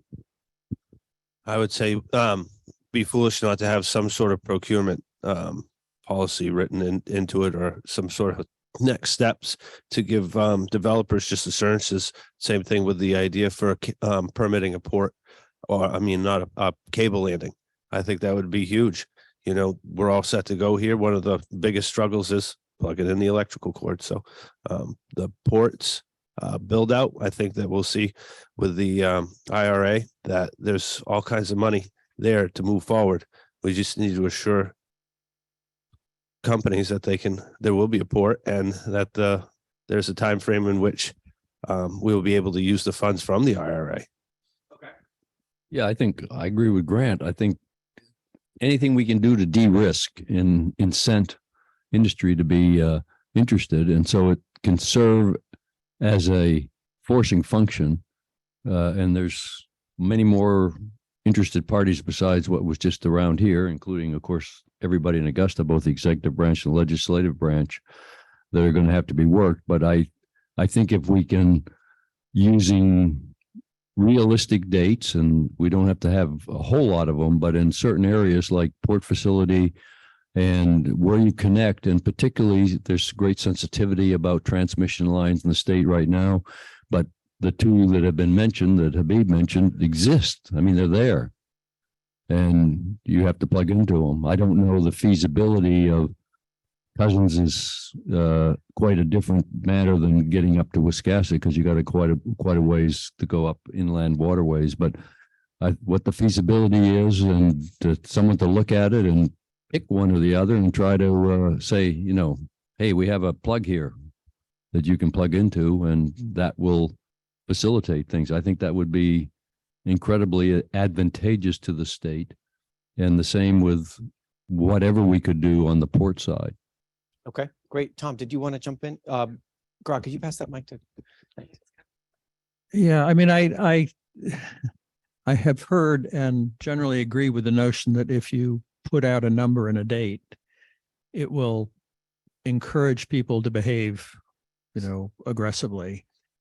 The problem I have with picking in this report, picking a date and a quantity, for example, for procurement, is I don't know what it costs. I don't know what the cost will be relative to other costs of time. And it seems a little bit arbitrary. One way of bridging that gap might be to say, to put in a date saying that by a certain date, you know, not too far in the future, 6 months, a year, GEO and others are tasked to come up with what would be an appropriate level of procurement and appropriate timing of procurement in light of the information then available. And there will be more of it by then, for example, the transmission costs of getting it on shore and the likely trajectory of the cost of the offshore wind itself. That, it seems to me, makes sense for this report. It doesn't make sense to me for this report to say today that we know that it's a good idea for Maine, as opposed to New England as a whole, but for Maine to buy X megawatts of offshore wind by a particular date, if you don't know what's going to cost, if you don't know what the feasibility is, if you're setting a target that 2 years from now you realize you can't make, you look a little foolish. So I would sort of I would say, yes, it's important to get deadlines set as quickly as you can. We just, in my view, there are certain deadlines you just don't know about yet. You don't have enough information to be able to say. The ports may be a slightly different question for me. I mean, maybe the thing to put in ports say that it appears to us that there are at least 2 high probability siting for bringing the stuff on shore, Wiscasset and Cousins Island. And let's determine, within a year, within some period of time, let's figure out exactly what has to be done in order to achieve the kind of development we would want in those ports, so that at the end of that 9 months or a year, someone in a position to make the decision could pull a trigger on them, could say, yes, we're now going to start investing substantial amounts of money in that port because now we have the information that's needed. Thanks, Tom. And I want to just quick clarify on that second part of ports. I think sometimes when we talk about where cables would come in, that could be called a port. I think, if I'm correct, what was being referenced in ports here is more like the Sears port kind of facility. So those are all ports, but that's really helpful. So, right, some doubts about whether putting dates on a procurement. Just to be clear, as I understand it, I'm looking at Gwyneth, who knows the document better than anyone probably. What's being suggested is there is one of the actions is set a procurement plan within a certain period of time, right? And I'm not sure what we say for a certain period of time, but it's in the sort of short term in that milestone list, right? That's a high priority, right? Okay, Dan or Wing and then Dan. Wing had us. So yes, I would agree that I think we all look at these differently when we see, near term, short term. But I think that in my eyes, when I look at these relate to the BOEM process, and that maybe some of these, because some of these things I think are intended to be done before there's a lease, during a lease, and then afterwards. And that there are certain things that if they happen after the point that leases are out there, the boat could have sailed. And so I wonder if there could be a way of putting some date ranges that relate to the BOEM process in here that help guide the timing. Okay, so one way to think about timing is to be more explicit about what is relevant vis-a-vis the BOEM process, right? Okay, interesting. Dan? I was just going to say that if you think about, there's a lot in here, and I guess what I'm not hearing is that these are the wrong ones, which I think is good. And I think there's variables of when to start, when to finish, and how long. Like this Gantt chart could be, the size of this room with different. And so I don't want us to get too mired in, okay, this has to be completed by then. And so I think that's what we should, keep our eye on. Are these the right near term? Is that 1 year, 1 to 3 years, some sort of range we could think about, but these feel like the result that we agree on, that these are the short and medium and long-term objectives. Is how I'm thinking about it. Dan, how does it sit with you to think about this more explicit reference to how this syncs up with, say, a leasing schedule from the federal government? Does that make sense, or does that feel like you're boxing yourself in? I think some of this we need to do before, right? Supply chain and workforce support. We have to think about ports. We have to establish the research consortium. I think it's all in parallel and conjunction, but I don't think it's pre, post, during BOEM. I think it's a kind of a iterative checklist, I guess.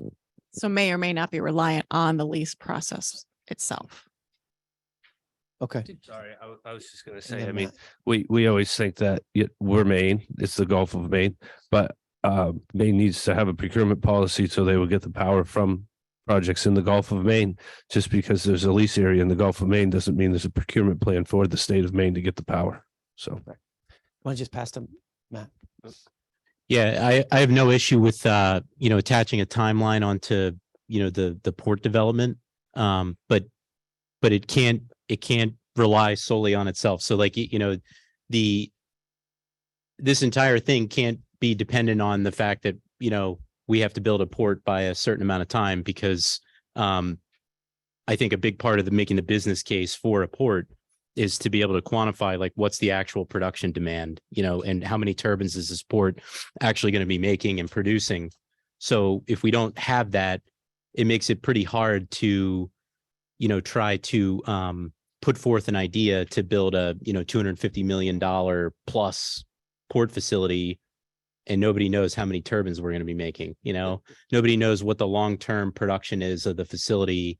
I think that's a big part of like the case that we have to make, so yeah, like I said, no problem with attaching a timeline, but it's got to make sense in context with everything else that we're attaching the timeline to. You know what I mean? Yep. So comment from Meredith? Yep. Yeah, just kind of related to that. I mean, I think inherent in all of this as well is particularly related to ports and transmission, and nobody's living this more than Matt and James and others right now who are working on the port discussion. But I think there are other conversations that need to go into there's an engagement strategy that has to play out as well related to this. And so I think we need to just be cognizant of that and think about how we're building that into our thought process about timelines and next steps. Okay. Thanks, Meredith. So if I were to try to take a whack at this for a second, and Laura's trying to write some things up too. So this is what I'm hearing. It is helpful to provide as much clarity as you can on timing in a roadmap, right? It's a roadmap, right? We should try to do that as much as possible. It's tough with procurement. We're hearing some pushback on that, to do it around procurement. What we do have is one of the next steps is to do that, right? Step number one, it's top of the list, set a procurement strategy. That may be as far as we get, maybe, okay? On ports, there may be some opportunity to provide a little bit more. And yet we also know that ports has to walk hand in hand with a bunch of other things, stakeholder engagement, understanding what you're actually building it for, right? So again, setting those dates is a little scary. Perhaps there's some place to do that. Okay. That's what I'm hearing is sort of the collection of comments. It may not be fully satisfactory, but what I'm hearing is where you can provide that greater clarity, do. Okay. All right. And maybe that greater clarity, maybe some years and things like that, instead of near term, maybe give it a little bit more specificity. And just to coordinate that with the BOEM process and the things over which we do not have control, you could sort of say, okay, if you do not do X by a particular date set by BOEM, then it's not going to be helpful, right? So there may be a critical path element overlay on this relating to what we know about the BOEM process timing. Perfect. Love it. Well said. You passed it, Ross. That's what I was going to say. We don't want to be driven and be reactive to BOEM's processes. If we're going to deliver on what we've said we're going to do in here, we give everybody a voice into that process. We've got to be ahead of it, not behind it. We can't support our wildlife people. We can't support our fisheries people, any of that, if we aren't at least equal to it or ahead of it, at least a half a step. Great. To the extent you want to manage timeline, that's I think the biggest forcing function is what BOEM's schedule is going to be. There are any number of things on that milestone list that are much more applicable if they're done in a timely fashion aligned with the BOEM. Okay. Not all necessarily, but many. Okay. Great. Oh, one second. Yeah. So I like what Habib is saying about dates. I think it gives encouragement to developers who are sort of sitting there wondering what the timeline looks like. So any way we could do that, I think is really encouraging. I mean, there's going to be a lot of competition soon. So I think any of that virtual signaling is really important. The other piece that I think on pre-permitting, whether I'm not sure exactly what we consider pre-permitting, but we know the pinch points here. We knew it was going to be the ports. We knew it was going to be the location where the site would be on this. It seems to be the other third big pinch point. I think it would be good to start the conversations if this group felt comfortable identifying those locations that Habib had mentioned. I know others have as well, because that community conversation that's happening with ports at least gives Matt and his team a good view of how people feel, and you've got some alternatives, and you can start to have those discussions. And if the state were to pick, a preferred channel from site over to connection, I think that would be really important, because the actual permitting piece in my mind is going to have to be dependent on the technology and the developer, depending on what they prefer to use. So that's just a thought. So, all right, Laura correctly whispered in my ear that we're not going to make it if we spend this much time on each one. So I think what we're capturing here is where it's possible to do more specificity, do it, right? We know there's some challenges with providing specificity. Try to go there. On this last one, if we were to jump right here with the pre-permitting, this is something that the Energy Working Group spent some time on. We had a little working group on it and everything. It was in the upshot of this was, boy, it'd be great, but not a lot of experience on that. So I wonder if there's a way that you all want to express clearly, like I think what you just said, Matt, of, hey, we can identify right now at least 2 very promising sites. Are there things the state can do now to de-risk the use of those sites? Right? Whether it's a pre-permit or something like that. I wonder if that's the message you all want to send through this roadmap. I'm just testing that because I know that in the working group, at least, it was brought up as like, oof, looks real. The pre-permitting itself is challenging. That's what the working group conversation was. Doesn't mean you can't do it. So I just want to test that is that another way of saying what this is saying is there are clearly 2 sites that are promising for interconnection sites. The state should move forward and look at ways of de-risking those sites. Essentially, is that what folks are saying? Dan and then Grog? When I'm looking at this, I see it on page 42 already. And in some ways, I'm curious if there's additional language that should go there, or proactive planning of transmission infrastructure can significantly reduce impacts of wildlife, minimizing potential user conflicts. And then actions around that.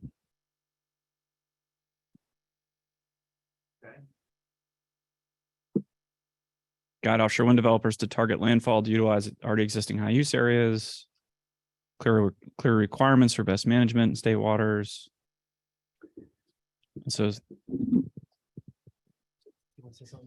yeah, I think that's perfect. I'm wondering though, because we know 2 potential sites, whether it helps in the roadmap to even mention those, because it reinforces sort of that enthusiasm. Like we've identified 2 possible locations, it sort of gets that moving in the right direction. That's my only thought. we have some of that, I think, in the transmission analysis that was done, or at least the kind of map of that. So we've been including that map of existing. Okay. So along with that, it's not just to the BOEM timeline and people that might have commercial interest in doing business here in Maine, but that helps us with, I think, we want the public to buy in on this and to start educating them that these lines already exist. They're there, and there's no power going out of that one coming from Wiscasset now, but it's all there. I go by it every day. You all will go, as you go south, you'll cross it, and it's there. It's waiting to be used, and we don't have to, make a new transmission line that would, I think, help put a positive spin on this, that it's something else that people don't have to be against. It already exists. Thanks, Grog. So I think what we're capturing here is some of this, like for instance, what Dan pointed us to on page 42 has it. There's an opportunity maybe to be more explicit, to say, here are two places, right, that are logical for the following reasons, and link back to actions like this or others that say the state should take steps to start either de-risking or whatever language you want to use. But does that make sense as what you're trying to say? Yeah, Suzanne? Yeah, it's okay. No, just to plus one to that, I think just to put a little bit of a finer point on the stakeholder piece, I think if those two places are known and it's understood in underlying analysis and reports, that's great. But I really, there other parts of this roadmap really point to the capacity constraints that are out there, right? Particularly at the local level within fisheries stakeholders, that any dot connecting we can do up front to just make sure this is on people's radar. I don't want somebody to have to click through to appendices and to see their community's name on things. So just as much as we can connect the dots, I think in this high level document just sends a signal like, oh, you're out. Well, I won't. Yeah. You're around Cousins Island. Pay attention, kind of thing. Yeah. Well, you can pass over to Terry and then I'll go. And I think it would help with their economic analysis that Seth is working on and stuff, because it would give us an idea who is going to be affected, based on where that research array is, where the hell it's going to come ashore. It would give us an idea who actually was going to be affected, so we could do a little more in depth, and we wouldn't have a vague reference to it in the back of the report, So nice. Thanks, Terry. I saw hands here. Let me go back. Yeah, I guess my comment is actually, the first part is a question. Has there been a feasibility study done on transmission sites? Like any of the work that's been done? Selena and Ethan would be the right ones. Yeah. Microphone. Here. Sorry. One of our technical reports is a transmission analysis that identifies multiple transmission interconnection points, including Wiscasset and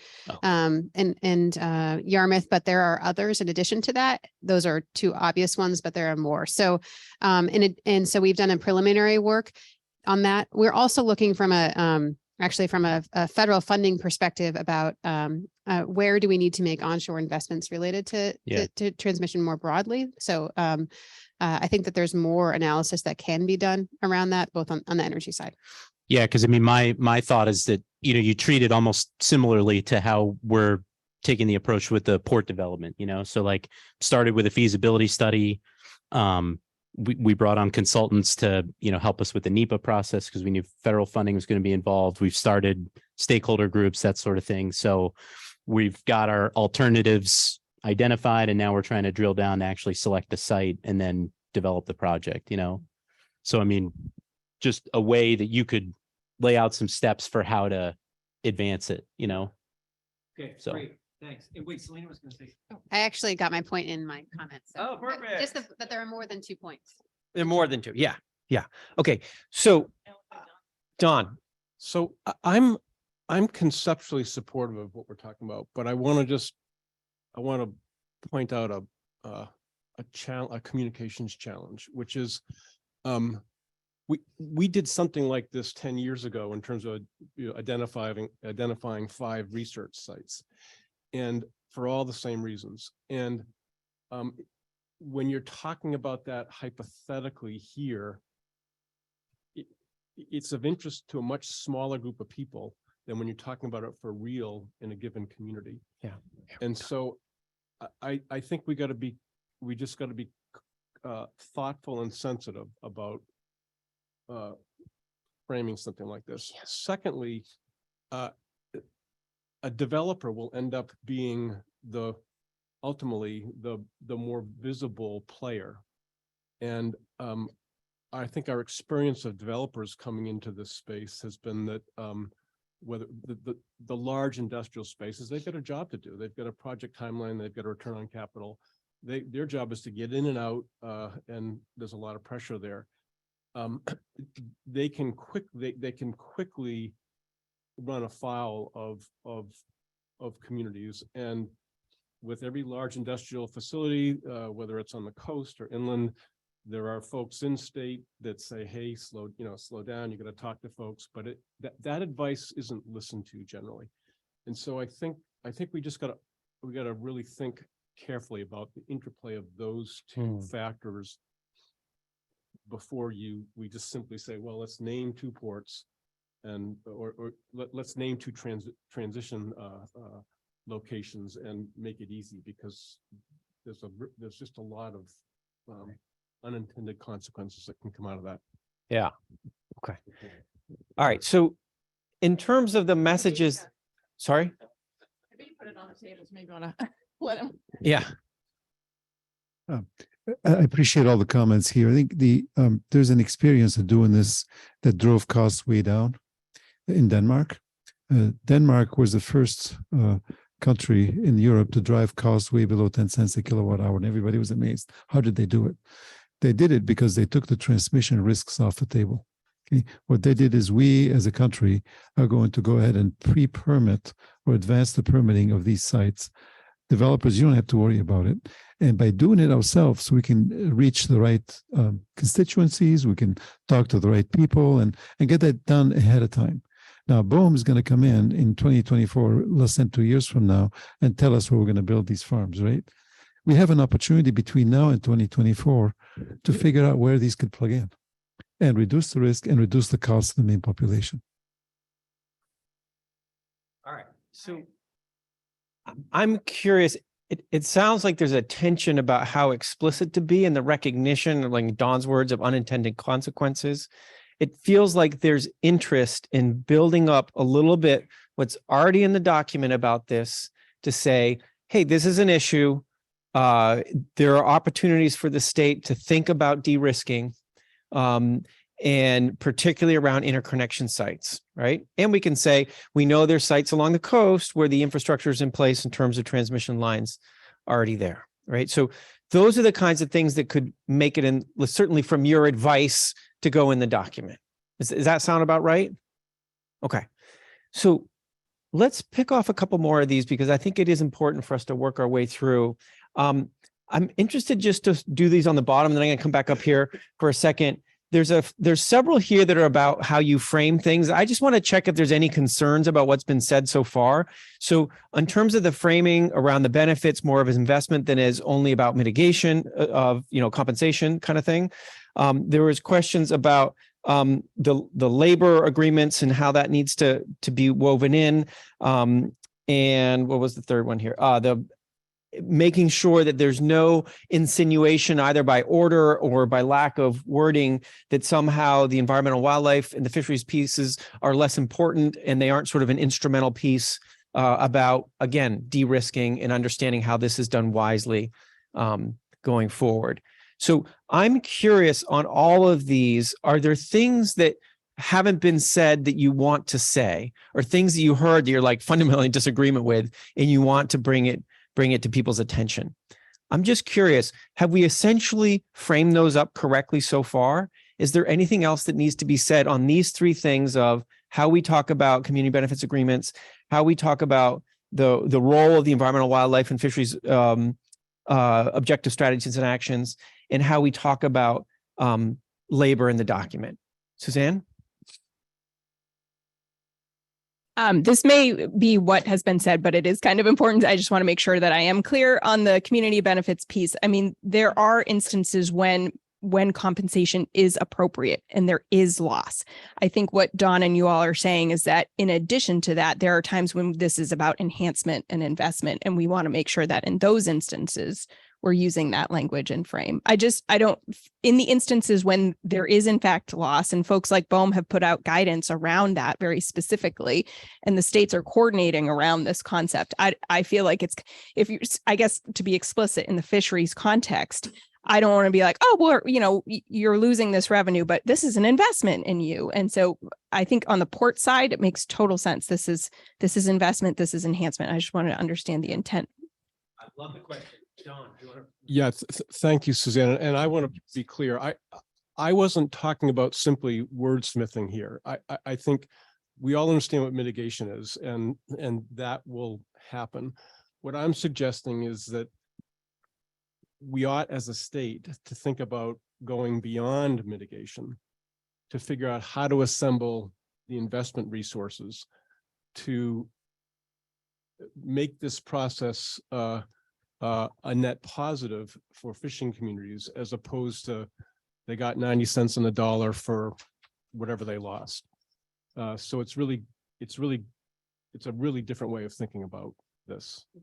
Yeah. So on the port side, that's already addressed in the NEPA process. There's 42, I think 42-ish deliverables that have to be studied, and one of them is the community benefit and the community loss. So that part, at least when you mentioned it, triggered that we don't need to address that in this report. Right. So it is part of a NEPA process. In this roadmap, you could start to frame up with language that's more aligned with what is being said here, right? If it's not there already, I think is what I'm hearing. Okay, great. All right. So on that issue or other issues, are there things that need to be clarified from what's been said already, Matt? Just briefly, and Grant and I have talked about this before. I have Associate General Contractors has members that are both some union and some non-union, and the majority of the companies in AGC are non-union and have some concerns about specific PLA language, not prevailing wage, not some of the other conditions, but PLA specifically. So, and I think we're going to need a big army to tackle these projects. So one of my concerns is that we're not signaling that those folks wouldn't be part of a process, that they've already indicated that they're not willing to sign a PLA. So I just bring that up. Grant knows that we've talked about it. We also talked about perhaps an MOU might be an alternative for it that had some conditions in there, such as prevailing wage or even some benefit standards. But I think that would be certainly more amiable to folks in my group. Great. And just to be clear though, Matt, with that concern, the specific suggestion that Grant had about including a parentheses and sort of for instance language, is that concerning to you or is that appropriate?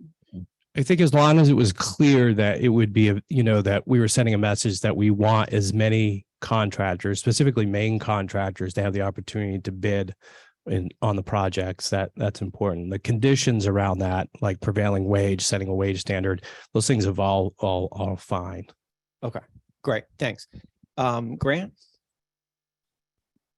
I'm not going to drag us way deep into the weeds here, but as far as all the other states and their construction workforces for offshore wind, it's done under a PLA to give assurances to the developer, the community, that there'll be a steady, skilled workforce moving forward on projects like that.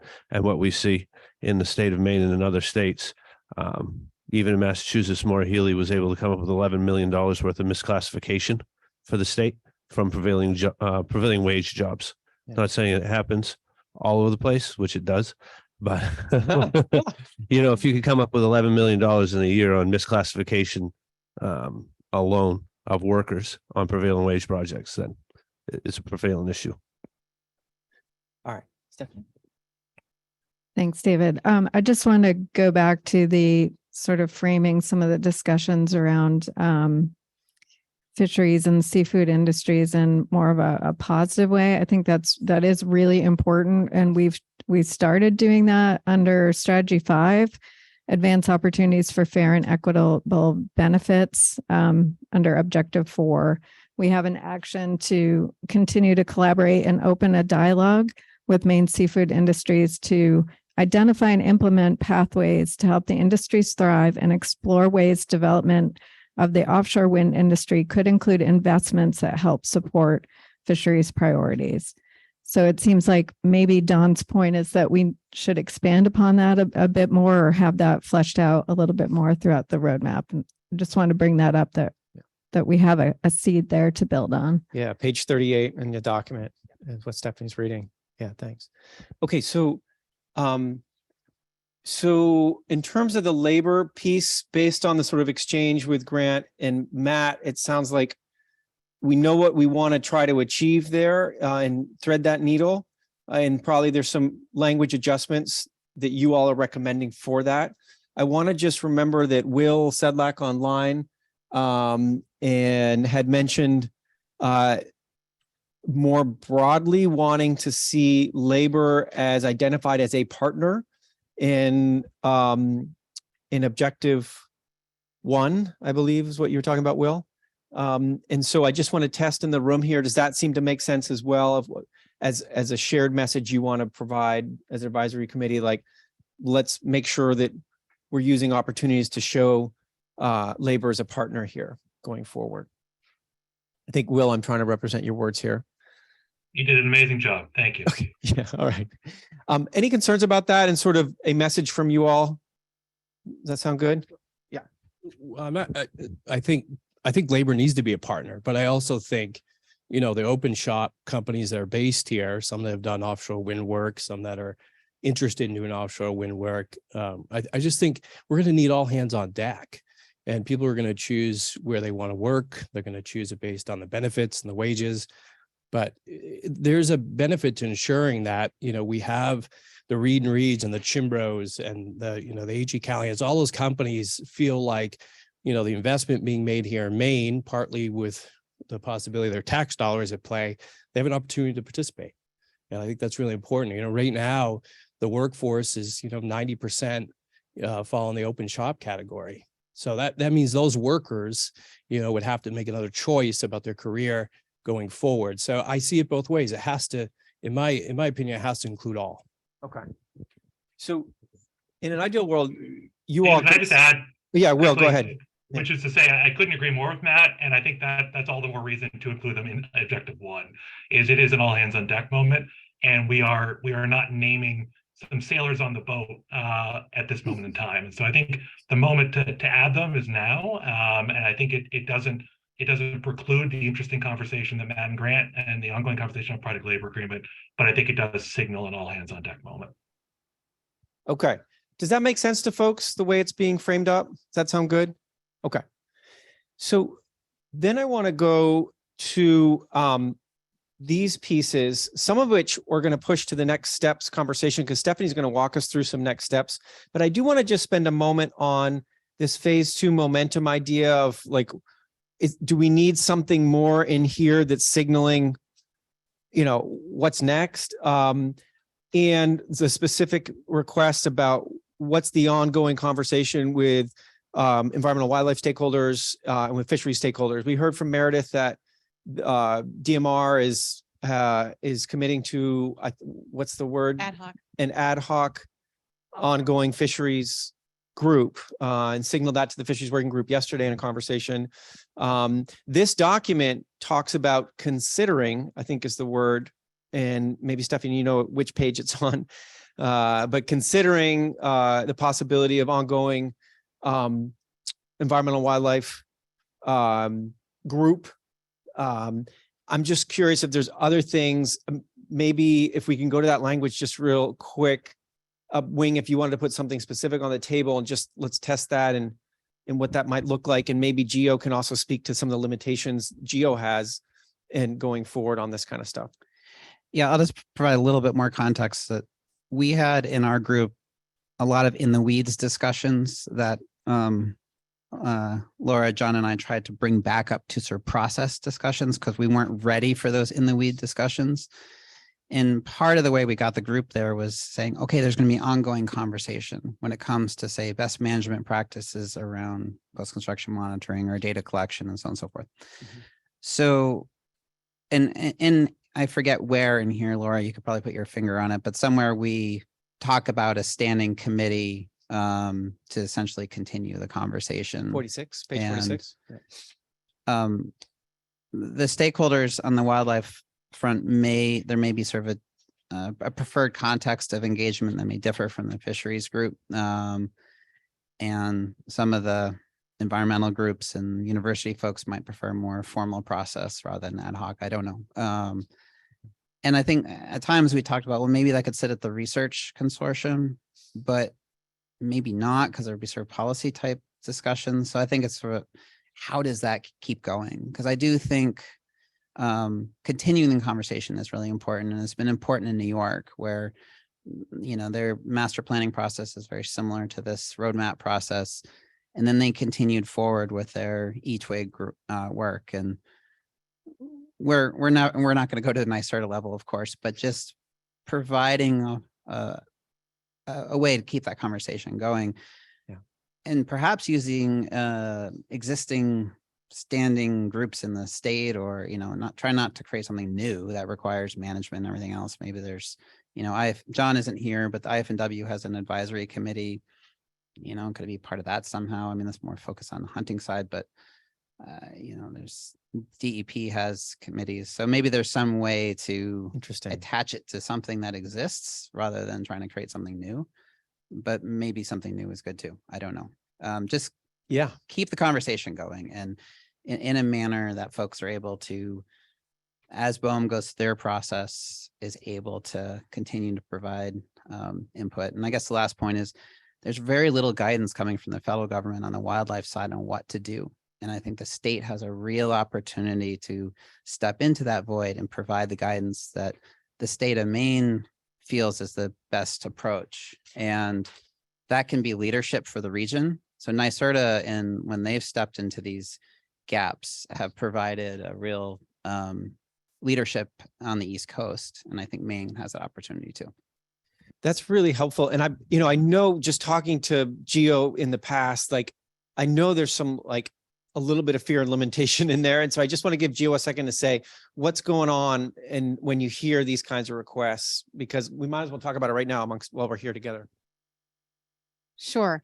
It's not just fear. We like talking to our stakeholders. So we're happy to be here, and I think happy to continue the conversation. But I do think the context is important on the state side too. So last year, the state made significant investment in the consortium and has really shown our commitment there. So, we are investing in offshore wind. The work that we are all doing here is from $2.2 million. That's a significant amount of funding. Clearly, that's not at all what you're asking for, but I think we are committed to creating a forum to get feedback and to get, I think, more than feedback to work through some of these issues, what it looks like, how we can, whether, we can't always have facilitators, and the NYSERDA model is, obviously you said it right. Like we can't do what they do in New York and Maine. And so what size is right? How can we make sure that it's sustainable through the BOEM process and then through the construction period? And I think the needs of the state in terms of feedback will evolve over time too. And so I am happy to, augment the language a little bit in the roadmap to meet that. We are 100% committed to continuing dialogue I said on the fisheries working group, the ad hoc group, not only does DMR want that, GEO wants that too. We want to make sure that we're getting this feedback. So yes, but let's work together to figure out how to do it and how to fund it too, if it requires more work. And then when you're done with this one, I do have one more on the bottom list when comment that. Let's close this one off just for a second. Okay. So what I'm hearing is a request from the steering or from this advisory committee, like, can we be more explicit about the ongoing space? Selena, you're saying, yeah, we actually can be more explicit. Like, we are committed to doing something. We recognize that we need to figure out what that is and make sure it's cost appropriate and time appropriate. Okay. Does that seem like a good place to land on this feedback on this issue? Okay. And that works. Yep. Yeah. Okay, great. What's the I'm gonna pick on wing again. Yes. I actually like the order as it is now, because I think that people know that Maine is actively focusing on the fisheries and wildlife issues. I feel like the message on the development side is not as strongly heard. And so I'd probably keep it as is. And I just, if people have thoughts, would like to hear about it. One thing I'll say from a design perspective is at one point we tried a circle, right? So there was no hierarchy of list. That circle visually was awkward, but maybe our Blaze colleagues here, could figure out ways to not connotate hierarchy per se. Yeah. I have an idea for that just to float out there. As we have this responsible offshore wind section in the introduction to the roadmap. So I think we could reframe a little bit in there to show that proactively working through these issues and potential challenges is really helpful and important.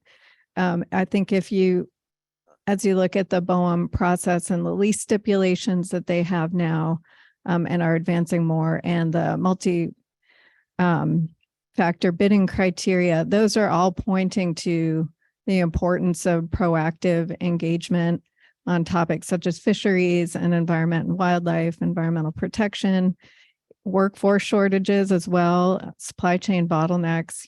All of those pieces I think are being recognized more and more as really important for the offshore wind picture. And we can highlight that a bit more, I think, to your point, Wing, in that responsible offshore wind section. Does that sound good? Yeah, that sounds good. I'm just voicing too what came up when we met as a group, that this was one of the sort of the key pieces that came out that several people brought up, and there was a lot of agreement on that as feeling it was the end and therefore it's lower priority. But I recognize it's not, and putting these documents together is a great challenge of synthesizing. So yeah, I think in that front matter piece, if you could, just as you described, I think that would be address the concerns that were raised in the group. Super. Okay. So just as a quick hit, and then I want to talk about next steps. But this phase 2 momentum piece, and I don't know if Adam is still on the line. I see he's here, but Adam Lockman, if you're still there, this is something that you had raised up, I think, in the conversation of like, can we be more explicit about sort of the what next from a roadmap standpoint and maybe even from an EDA standpoint? And Adam, if you want to, if you're there and listening and you want to chime in, I'd be interested to hear your thoughts on that. Yeah, I guess the question is, how do we make sure this work doesn't all kind of land at Geo's feet? And it's a kind of a massive effort to coordinate all these recommendations. And I think what we've seen in other roadmaps has been a implicit kind of focus on a phase 2, and really focus not on rehashing these conversations and recommendations, but really carrying the work forward in the implementation phase. So it's not sort of, the burden's not focused just on one entity. I think that it would be kind of a real loss of the 18 months of stakeholder engagement and I think the remarkable set of kind of participants who come at this from a very, not all from the same place. And we all know many reports get done and sit on a shelf, and, we see partial successes. And I think this is so important to the state that we make sure that we communicate what to expect in terms of a phase 2. And I will say that I can't speak for the EDA or other funders, but we have seen successes of phase 2 funding that is focused on implementation. So I think it would be important to at least give some foresight into what to expect. I guess it also falls into the question of how is this group, how does all this get communicated as well? The culmination of the roadmap. And I think that's an important, the sort of what happens next is a really important piece of how the. Yeah. Thanks, Adam, for that. And, Adam, it's a really good segue into what we wanted to do, which is a kind of next steps and implementation conversation. And I think, Adam, let's see in that if that is providing the kind of clarity you're looking for. And if it's not, that's a key point of feedback here as we go into the finalization. So I think to Adam's point, let's talk a little bit about the next steps in implementation. Before I turn the mic over to Stephanie, and also I'll ask you to bring the slides back up if you could. So we just walked through a whole bunch of issues. And I think on all of them, we got to a place where we more or less are comfortable with the message that's being sent here. We might have different views. Some of us might want it to be a little bit more this way or a little bit more that way, but sort of a core message. And Laura's been doing a heroic job to kind of capture it in real time so we don't forget. We do have the recording too, which is good. But I just want, excuse me. Excuse me. It says in my throat. You need me to take the mic? No, it's fine. Oh, what it is. I just want to applaud you guys on doing that. Fantastic. Okay. What we're going to do next, and if you can go forward a couple slides, one more. Okay. And maybe if you could minimize the chat would be great. And let me give this, I think, Stephanie, you're going to do this one. Yeah. Sure. Okay, Sure. Glad to. Yeah, and thanks, Adam, for the segue. We didn't even plant him in the audience with that comment. So in terms of next steps from here on out, we'll be continuing to review these draft documents with you all, taking your feedback from today, incorporating changes that we've discussed, and maybe sometimes we'll have to propose something to see if we're getting at the right things in the right way. So we'll continue to do that. We will also be posting the core content of the roadmap, so the draft objectives, strategies, and actions for public feedback, and that will be on our MaineOffshoreWind.org website. Should be posted probably sometime today or maybe shortly. We'll have it available for feedback. There's a form on that site where people can write in their thoughts and send that to us. That will come to me. I'll be sure to share that information that comes in with our advisory committee members, and particularly our co-chairs. We'll have another advisory committee check-in in January of 2023. We don't have a date for that yet, but just to circle back with the changes that we make as a result of today and as a result of any feedback we receive on the website. We're targeting completion of this roadmap in January also. And then in terms of ongoing implementation, we have some things that are already going on. As Selena mentioned, the state has invested in a Maine Offshore Wind Research Consortium. And so that will be stood up shortly. We have a planning activity right now with consultants to work on that. We also have a couple of other pieces, including continuing the BOEM process and engaging in that, being informed by the roadmap effort. Our RFI comments were certainly informed by the working group's comments to date, and we will continue to be incorporating that information as we move forward through the phases of BOEM. We'll also be developing additional stakeholder engagement opportunities. Again, to Wing's point and to Selena's point, we do want to continue these conversations, and we will find ways to do that. And then pursuing numerous other priorities over the short term. So as we have opportunities arise, things like we might be able to do some training for supply chain companies that want to be involved in offshore wind. We'll be able to, start implementing some of those short term. And then we'll continue to coordinate and communicate around this work. So we'll continue to use the existing mechanisms that we have, such as the website and the Maine Offshore Wind stakeholder list, and to continue these conversations. And thank you again for all of your time on this so far. Thanks, Stephanie. Could you say one more word about, the applause, like seriously, applause. Can you say something about just a little bit more about the sort of launch of the roadmap? Like, does Geo have a vision of what that might look like? Or maybe I'll turn to Selena or Dan. Like, do you have a vision of how you want to do that? Dan, do you want to say something about that? Confetti, balloons, already 18 more months of meetings together. No, I think so. As you can see here, the plan is to take comment, finalize, quick, probably advisory Zoom meeting, and then I don't think we've necessarily landed on exactly what the launch rollout would look like, but excited to get it completed and make sure everyone's comfortable with where we are, and then confetti party. Okay. All right. Super. So this is what's being put out there as next steps, and sort of getting to completion, and then what folks can expect going forward. thinking also with Adam's words in our mind, like any feedback or thoughts on this? Any questions folks have about what's going to happen? Yeah, Suzanne, could you pass that mic to Suzanne? If you don't mind sharing.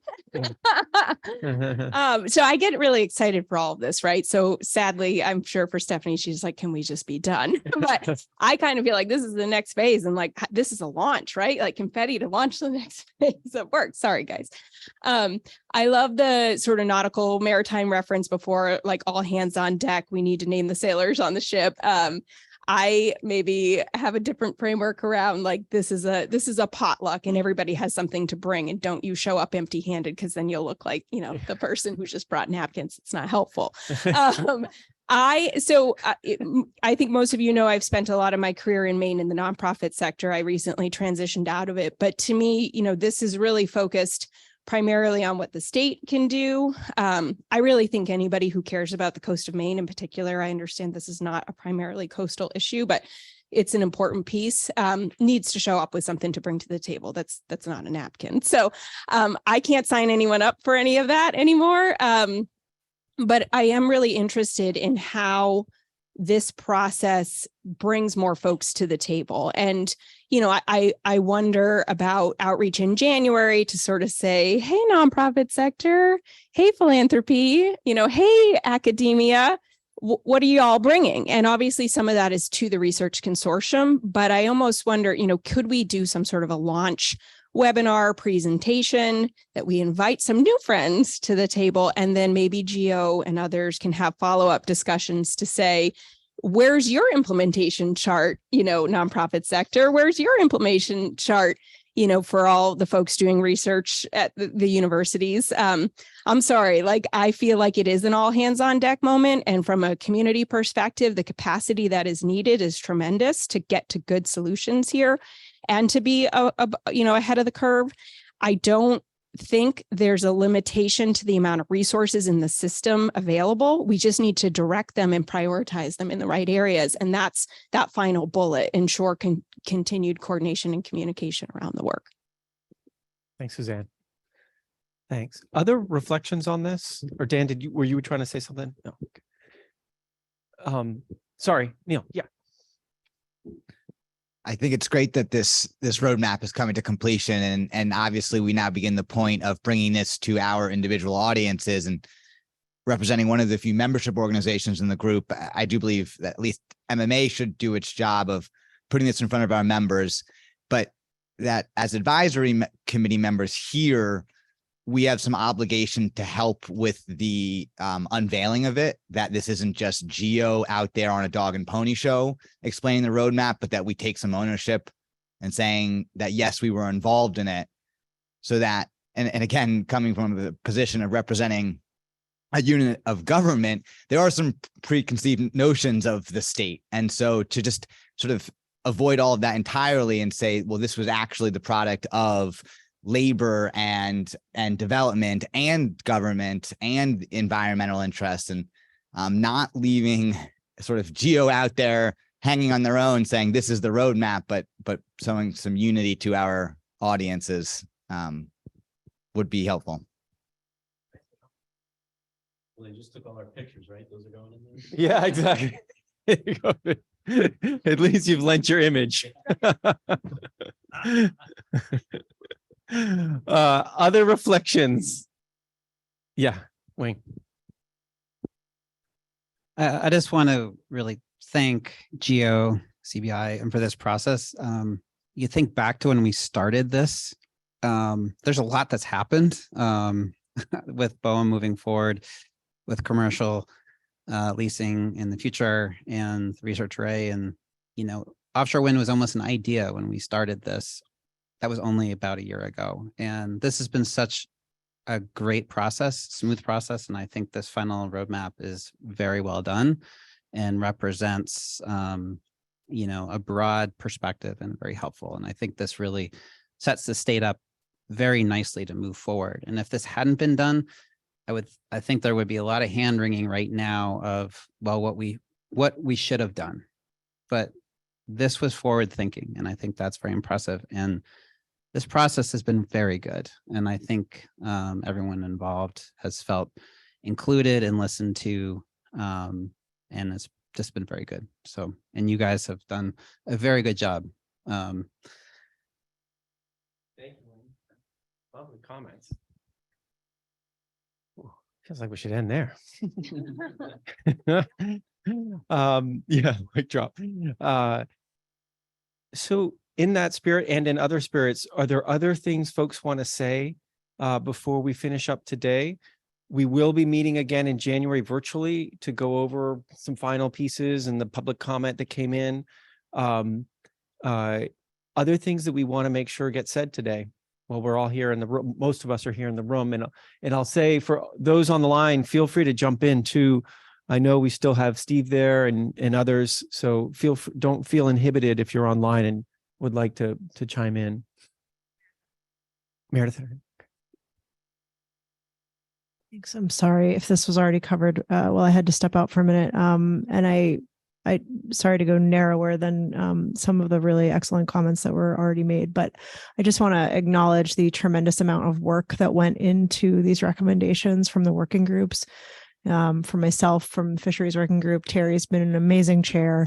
And it's just been really gratifying and I think just exceptional work and commitment from this group to put some really hard things out on the table and work through them. So I just wanted to acknowledge the level of work that brought us to this point. It was really extraordinary.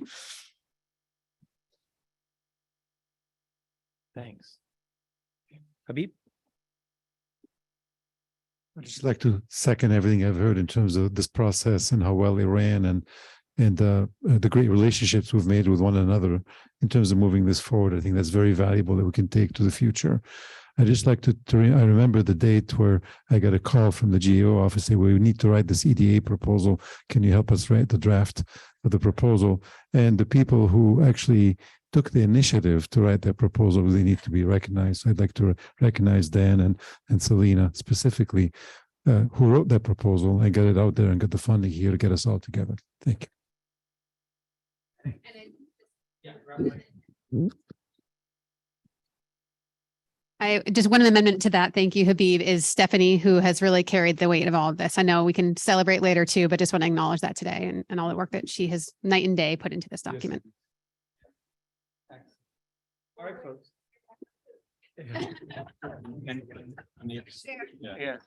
There are other people that have been intimately involved in this in addition to all of you. And I just want to shout out a couple of my GEO colleagues, Gwyneth Roberts and Ethan Tremblay here, who have done a ton of work on the roadmap as well. So thank you all. All right. All hands on deck. All hands on deck is right. So I think we should end there. I'll give the last word to your co-chairs and we'll finish up. I'm gonna go before Grog this time, so I actually have something to say. I was actually just gonna recognize CBI for all of the hard work. Thank you. GEO staff again have already been acknowledged, but was certainly on my list. And really want to, we've got more work to do, but commend everyone here. This table could have gotten smaller. I actually think it got bigger as we went through, and the engagement and the way that was done, I think, was intentional. And I see this as the kind of the ending of this process, but the beginning of the next steps where we all bring more than a napkin to the table. So thank you to everybody. And I would be remiss if I didn't thank Grog for all of his leadership and hard work. And I think we're all better for it. And I'll give you the last word. Thank you. Well, the only thing people tend to say about retired admirals is they're very fond of the sound of their own voice. And so thank you but I would just like to add to what everybody has said. I mean, this from our first couple of meetings and the amount of effort everybody has put into it, I think we've built a level of trust and mutual respect. It's gotten bigger and stronger every single meeting. This is a very difficult and very complex and sometimes an emotional issue. But at the end of the day, the state of Maine is going to be better. Our nation will be better. The fisheries industry will be better. We'll hopefully protect our wonderful wildlife resource that we have in this state. And just reaffirms my faith in America and participatory democracy and deliberative process. When people take the time to respect each other and listen to each other, we can come up with a pretty darn good product. And the people that have been mentioned who have done all the work, I just second that. It's an immense amount of work, and I did very little of it except pontificate every now and then. But it is enheartening, and at a time when there tends to be so much animosity in our nation, it's just, to me, it was inspiring and heartening to be a part of this process. I knew some of you beforehand. I knew of a few more of you, but many of you I've never met before. Even Terry, who only lives a mile from me, I'd heard of him, but I'd never met him till we got into this. And I would love to go and do anything that might happen in the future with you. I deeply respect and admire each one of you and what you brought to the table. It's all about balance. If all of us leave the table, leaving one or two chips on the table, then that means we probably did a pretty good job, because not all of you can walk away with all the chips, or we aren't going to have a product. And you are all willing to listen to the others and come up with a product that you could still accept, and you could respect the input from others. So I just applaud all of you individually. And I think we came together with a wonderful process, and it was a pleasure working with you, Dan. But all of you, tremendous job. Thank you.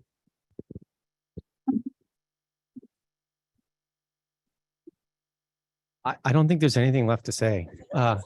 Logistics, we are having lunch in a different room, and I am looking around. No, Rebecca's not here. If anyone's been to the lunchroom, it's somewhere here close by. I think it might be right across the way.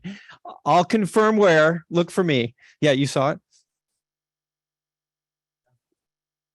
They're setting up lunch in some classroom thing for us, but I'll confirm where. It's now. I'll go check it out and then come follow me.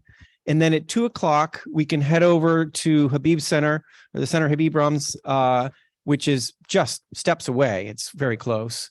And at 2:00, and there's a tour there at 1:15. There's from 2 to 3:15 is what I understand. Thanks, everybody. Wonderful to see you in person. We'll see you. Thank you online for hanging in there. That's the least agreeable way to do this. Thank you for being there. We'll see you all virtually in January. And thanks, folks, for listening in. All the participants who listened in online as well. Thanks for listening to the process. Please do provide public comment or comments on these documents. We'll have a specific web page available in the next 24 hours or so. Right. Take care, everybody. Yeah, I would take your stuff with you. Oh, I think I'm sitting in the back dialing up the seats.